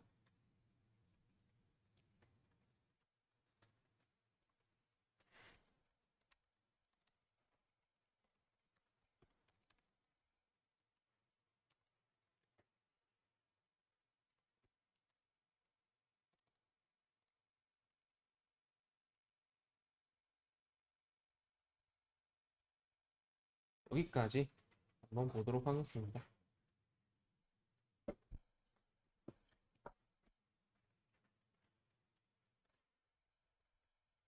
그리고 그 밑에 이제 뭐 파일 시스템 네임, 파일 오리지널 네임 이런 애들을 통해서 우리가 파일에 이제 가져온 이름들을 확인할 수가 있죠. 사용자가 서버에 실제로 업로드된 파일명 그리고 업로드한 실제 파일명을 확인해 볼 수가 있어요.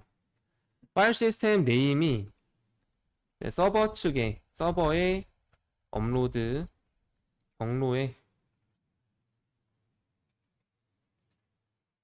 실제로 업로드된 파일명이 되겠고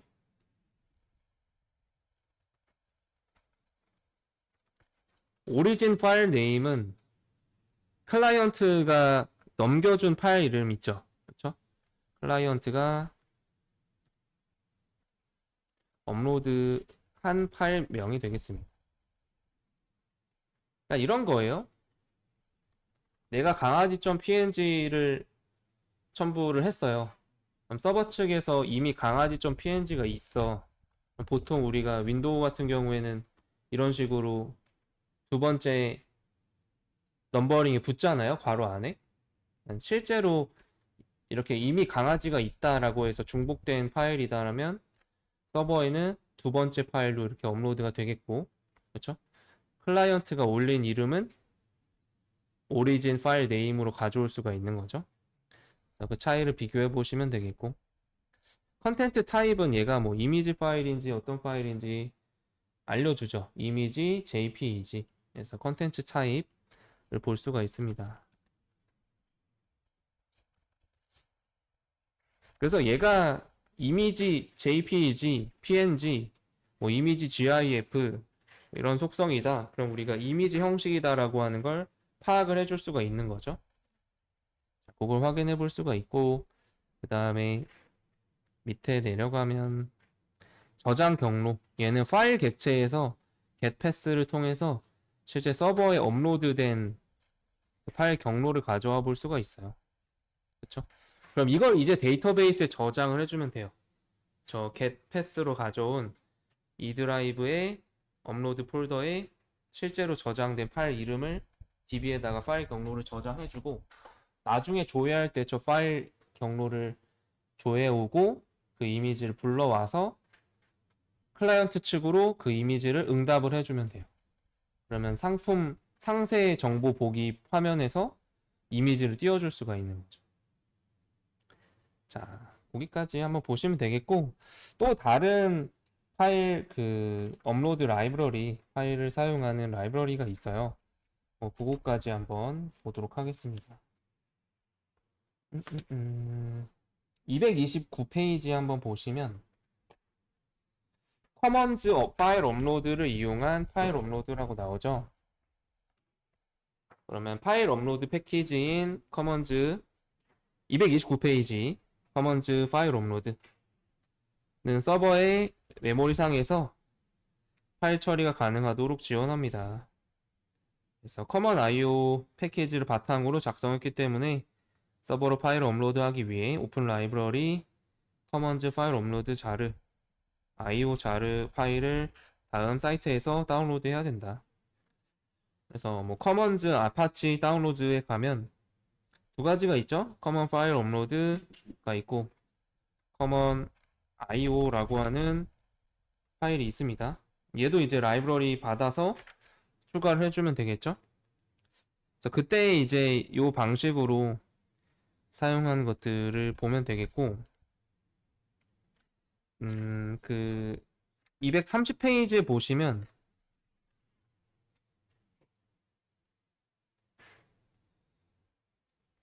이 파일 업로드 패키지를 사용해서 파일을 업로드하고 출력하는 방법을 보여주고 있어요. 그래서 여기서는 업로드 경로 지정하고 디스크 파일 업로드라는 객체를 사용해서 얘가 이제 업로드를 해주고 있는 거죠. 그렇죠?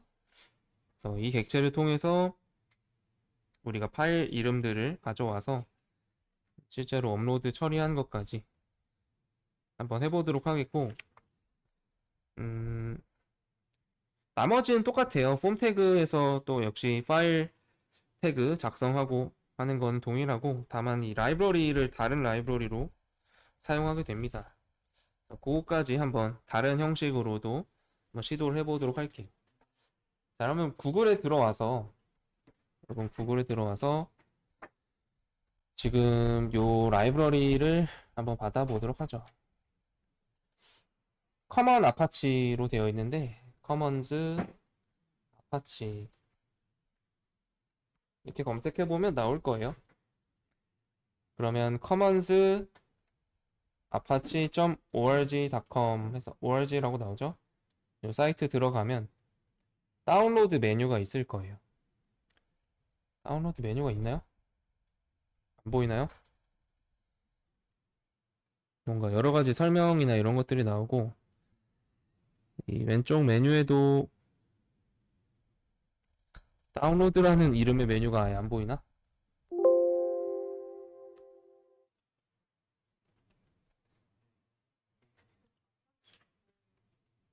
네?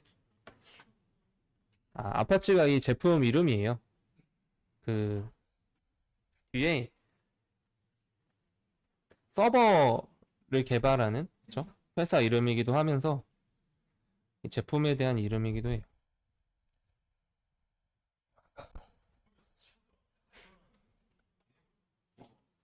그 밑에 거 들어가면 여기를 들어가 볼까요? 다운로드 아파치 커먼스 IO. 네. URL을 직접 쳐도 되고 여기로 들어가 보겠습니다.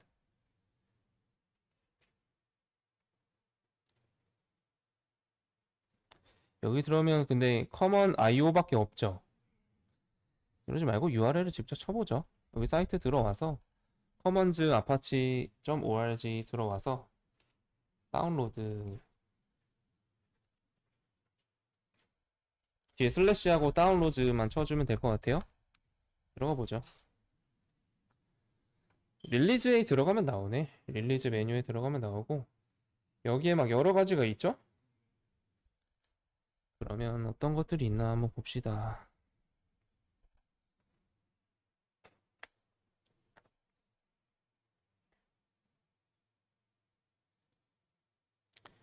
파일과 관련된 내용이 있나요? 네, 여기 있네요. 파일 업로드라고 얘를 클릭해 보겠습니다. 그러면 여기 커먼 파일 업로드라고 하는 내용들이 쭉 나오죠. 그중에서 보니까 파일 업로드 1.3.3 bin.zip 요거를 다운로드 받아라 라고 되어 있는데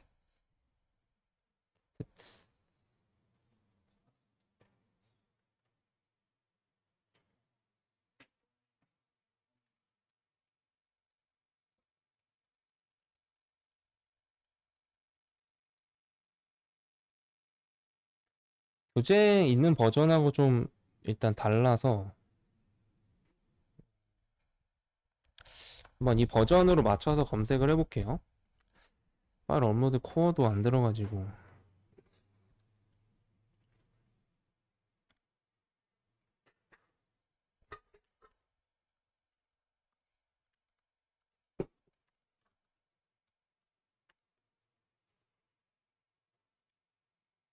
이렇게 한번 검색해서 똑같은 버전으로 한번 진행을 해보겠습니다. 커먼즈 파일 업로드 1.3.3 검색하면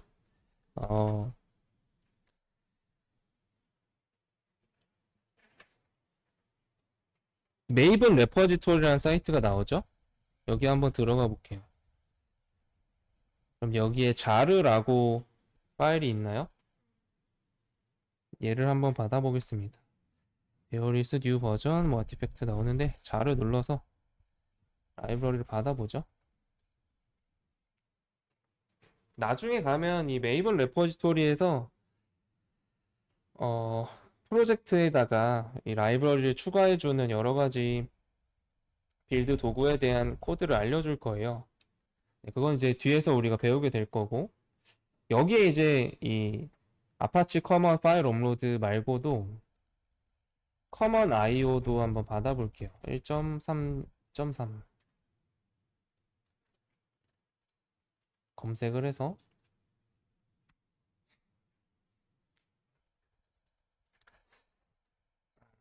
그러면 뭐가 있나? 얘를 한번 들어가 볼까요? 아파치 커먼 IO 첫 번째 링크. 그러면 1.3.3이 없나요? 아, IO는 버전이 다르죠. 이제 보니까 2.6으로 나오죠. 2.6으로 한번 받아보겠습니다. 얘도 자르 파일.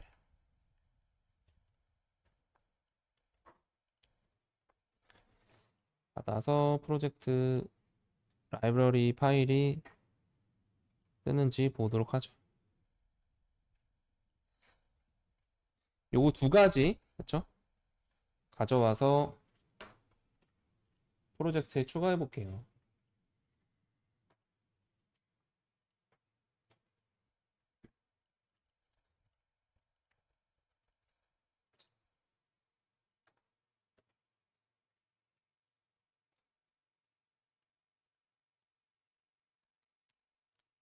자, 에클립스에 와서 기존 거는 다 저장해 놓고 라이브러리에 두 가지 또 가져오겠습니다.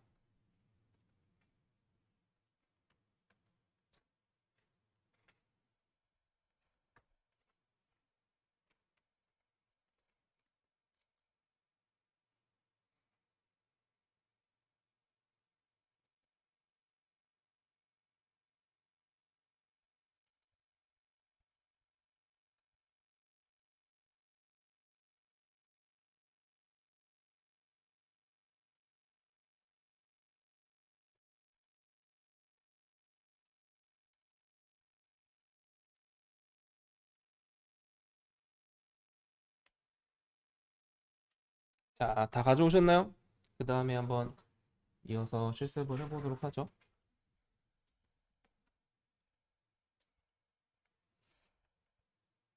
자, JSP 하나 만들어서 이번에는 다른 라이브러리로 올려보겠습니다. 파일 업로드 02.jsp.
이거 앞에 썼던 거랑 동일하게 이렇게 작성해 주도록 하고 파일만 바로 해서 올려보도록 하죠.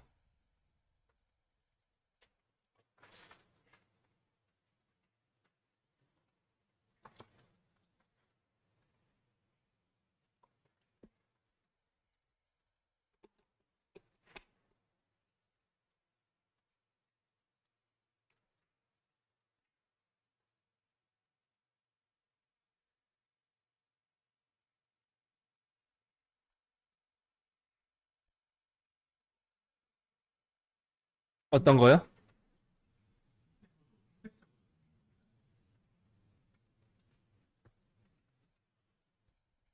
뭐라고 하는지 안 들렸어요. 아, 닫히는 거 넣어줘야죠. 네네.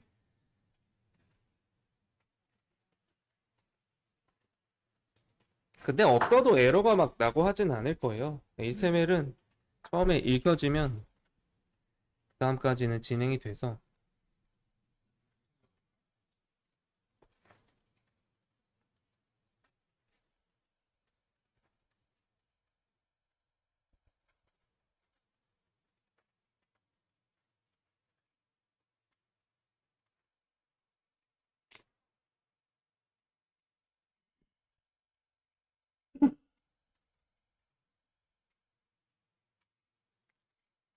자, 여기까지 되셨나요?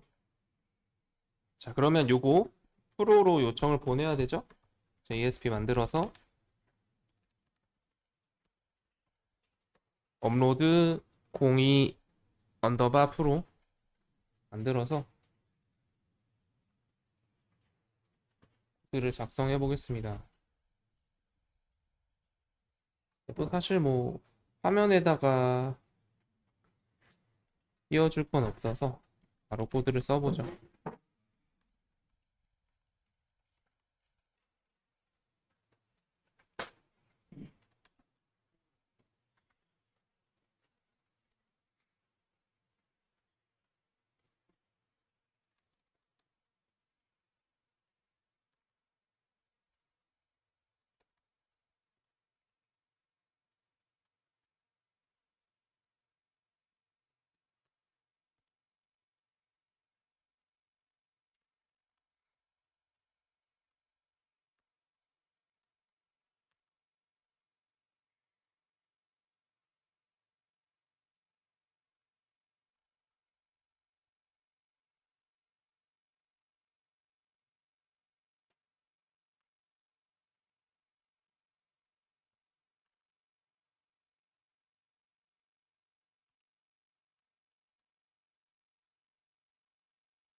레이터.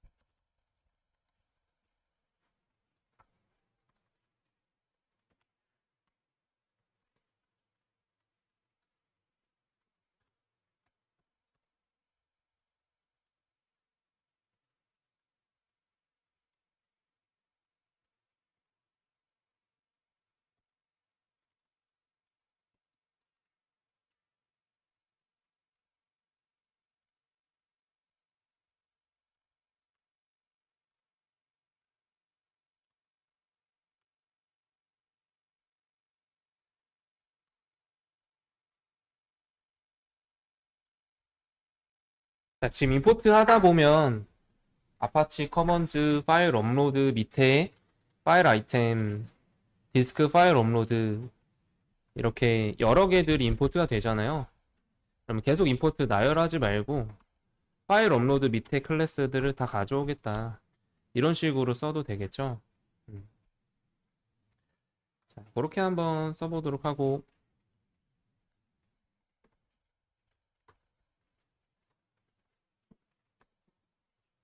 음,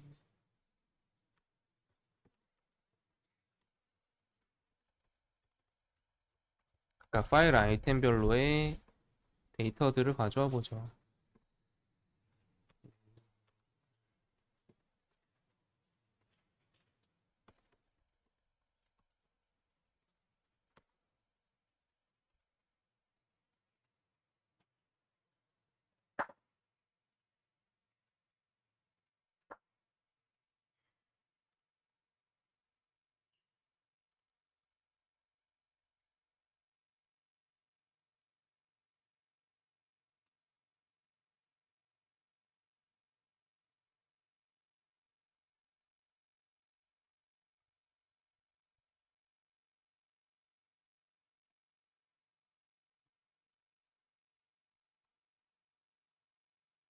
음, 아니다, 이거 없이 그냥 바로 써보자.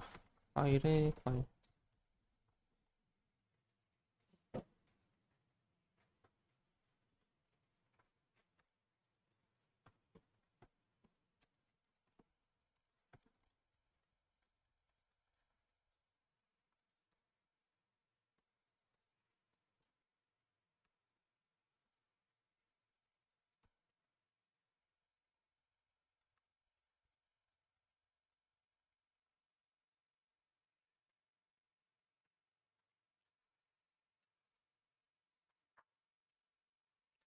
여기까지 한번 작성해 보겠습니다.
여기까지 한번 테스트를 한번 해볼게요. 실행해보시고 각각의 코드도 한번 우리가 실행 흐름을 좀 파악도 해보도록 하고요. 일단 이 업로드 화면 파일 업로드 02.jsp를 열어서 파일만 한번 올려볼게요. 파일 선택해서 이미지 하나 선택해서 업로드 누르면 딱히 여기서는 어떤 출력을 안 했기 때문에 파일 업로드 to 프로에서는 어떤 화면이 보이진 않아요. 네, 이제 업로드 화면을 가볼게요. 있을 때 파일을 너무 많이 올려놔서 그쵸? 다시 한번 테스트 해보겠습니다. 업로드 폴더를 켜놓고 다시 업로드하면 파일이 하나 올라가죠? 그쵸?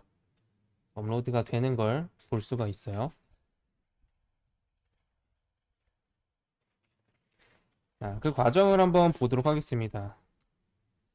여기 보면 뭐 디스크 파일 업로드라고 하는 객체를 하나 만들죠? 그쵸? 얘를 사용해서 우리가 작업을 처리할 수가 있겠어요. 자, 이 작업 내용 한번 보면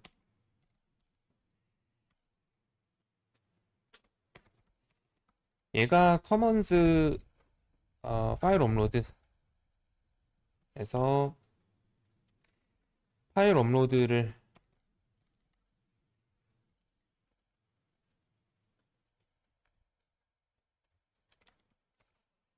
기능을 가진 객체 디스크 파일 업로드를 우리가 생성을 합니다. 그래서 그 객체로부터 parse request라고 하는 메소드를 호출하죠. 그렇죠? parse request.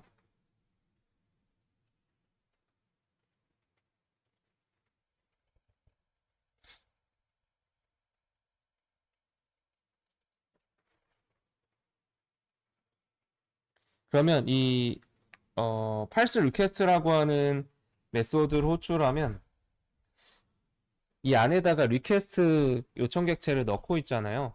그쵸? 그러면은 이 리퀘스트 객체를 분석해서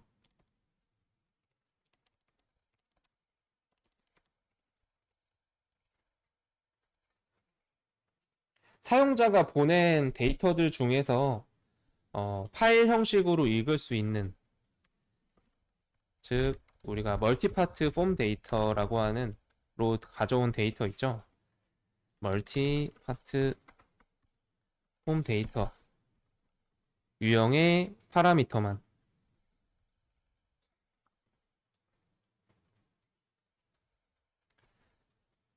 읽어드려서 리스트로 반환을 해요.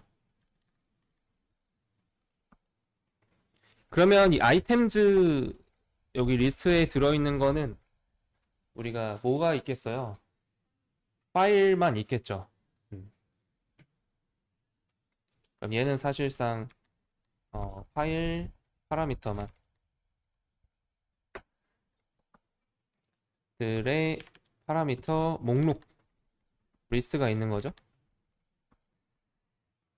자, 그리고 그걸 이제 반복하기 위해서 우리가 컬렉션 배울 때 이터레이터 메소드 호출하면 반복할 수 있는 반복 객체를 가져와 줬죠. 이터레이터 인터페이스로. 이터레이터 했던 거 기억나시죠? 그걸로 해서 이렇게 반복할 수 있죠? 아니면 리스트니까 포이치로 해도 되지 않을까요? 되지 않을까? 포이치문이 여기서 사용이 안 되네. 그쵸? JSP에서는. 아니면 이걸로 사이즈를 알 수 있으면 포문을 쓸 수도 있지 않을까요? 이터레이터가 낯설다 그러면 아이템즈의 사이즈 호출하고 이렇게 해서 반복할 수도 있겠죠? 그러면 아이템즈의 get 메소드로 i로 접근하면 되니까 이렇게 해서도 저 안에 들어있는 파일 아이템 아이템이라고 한번 해보면 얘를 파일 아이템으로만 캐스팅을 해주면 이런 식으로도 가져올 수 있겠죠? 반복은 뭘로 해도 됩니다.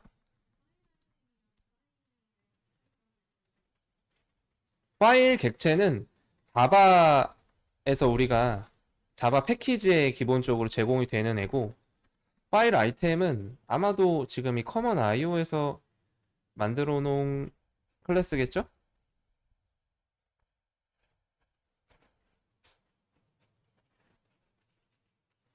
파일 객체는 우리가 지금 자바 프로그램에서 윈도우나 이 운영체제에 들어있는 파일 시스템에 파일을 접근할 수 있게 해주는 자바 패키지, IO 패키지에 들어있는 객체고, 여기 있는 파일 아이템 있잖아요. 얘는 지금 이 우리가 가져온 라이브러리 뭐예요?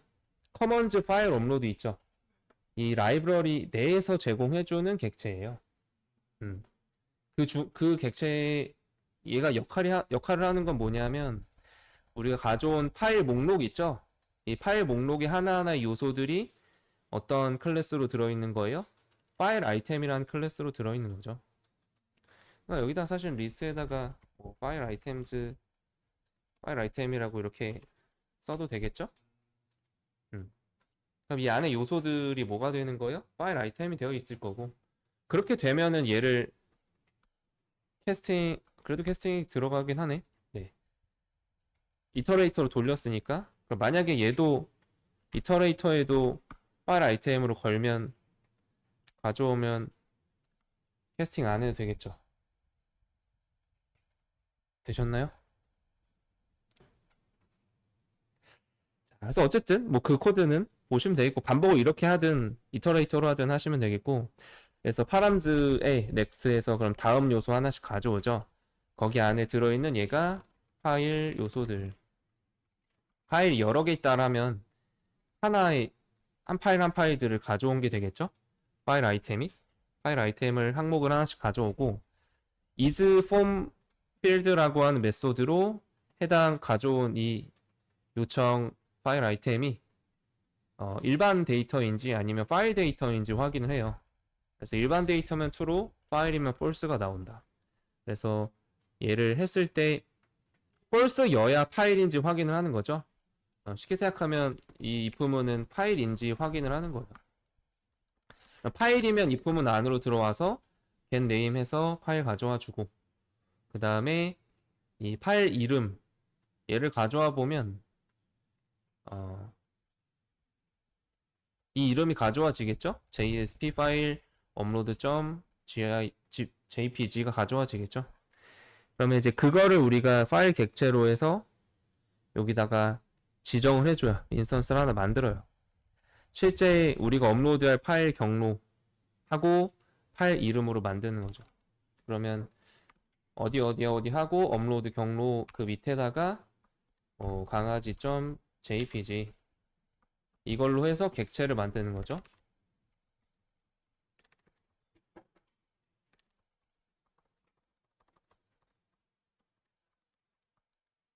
그 작업을 하게 되는 거고, 옆에다 써놓을까요? 그리고 이제 파일 아이템.write를 하면 이때 이제 파일을 출력하게 돼요. write 메소드.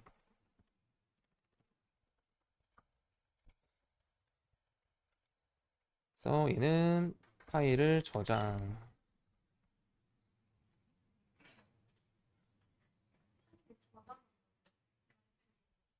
네. 우리가 이 경로로 업로드 강아지.jpg라는 경로를 가진 파일 객체를 하나 만들었잖아요. 그쵸? 그 파일 객체를 인자로 넣어서 이 파일 아이템 write를 하게 되면 이 안에 파일 객체 안에 파일 경로들이 있잖아요. 업로드할 경로가. 그걸 가지고 실제로 파일을 저장시키는 작업을 해줘요. 이거 확인해 보면 되죠. 얘를 만약 안 했어. 그래도 얘가 파일이 생기나 안 생기나. 안 생겨요? 얘를 제가 주석하고 GitHub 1일차 업로드 해보면 안 올라가죠. 그러니까 저 write 메소드가 호출되어야 파일이 저장이 되는 거예요. 되셨나요? 여기에서는 파일명 책은 여기서요? 여기서도 뭔가 지정하는 방법이 있을 수 있겠죠? 근데 이 객체를 만들 때 따로 뭔가 넣지는 않고 있는데, 지금 이대로 보면 똑같은 경로에다가 네. 이름으로 파일이 계속 올라가죠. 그쵸? 그래서 보통은 우리가 어떻게 하냐면 파일 업로드할 때 이 앞에다가 여러분들 카카오톡 받은 파일 폴더 들어가 보셨어요? 그럼 들어가면 앞에 뭐 카카오톡 언더바 하고 날짜 이렇게 나와 있고 언더바 하고 파일명이 돼 있죠. 그런 식으로 해서 파일명이 겹치지 않게 만들어줘요. 나도 카카오톡 받은 파일이 있나? 훈련이지 작성 방법 이런 거밖에 없네. 이런 거 말고 좀 이미지나 이런 것들이 있죠. 그런 건 앞에 어떤 고유한 일련 번호를 붙이고 그 다음에 이름을 붙여요. 이제 우리가 그 정책은 직접 코드로 만들어주면 되고 자바에는 UUID라고 하는 클래스가 있어요. 얘를 사용하면 중복되지 않게 고유한 그 일련 번호들을 좀 되게 긴 문자열로 해서 출력을 해줘요. 그걸 이제 파일명에다 붙여주면 이름이 중복이 안 생기겠죠. 그런 것들도 이제 우리가 나중에 또 추가적으로 해보도록 하겠습니다. 이름을 지정해 입부문 안에서 하는 거? 그쵸. 파일 경로 지정하고 파일 이름 지정하고. 근데 사실 그 파일 이름 자체는 업로드한 파일 이름을 그대로 가져온 거예요. 만약에 여기서 아까 얘기한 것처럼 우리가 얘를 겹치지 않게 하고 싶다. 이런 식으로 해서 붙여주면 돼요.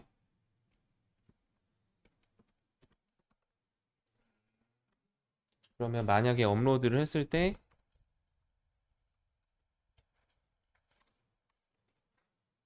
이거만 보고 밥 먹으러 갑시다. 자, 업로드하면 어떻게 돼요? 파일명이 이렇게 되는 거죠. 그렇죠? 또 하도록 하겠습니다.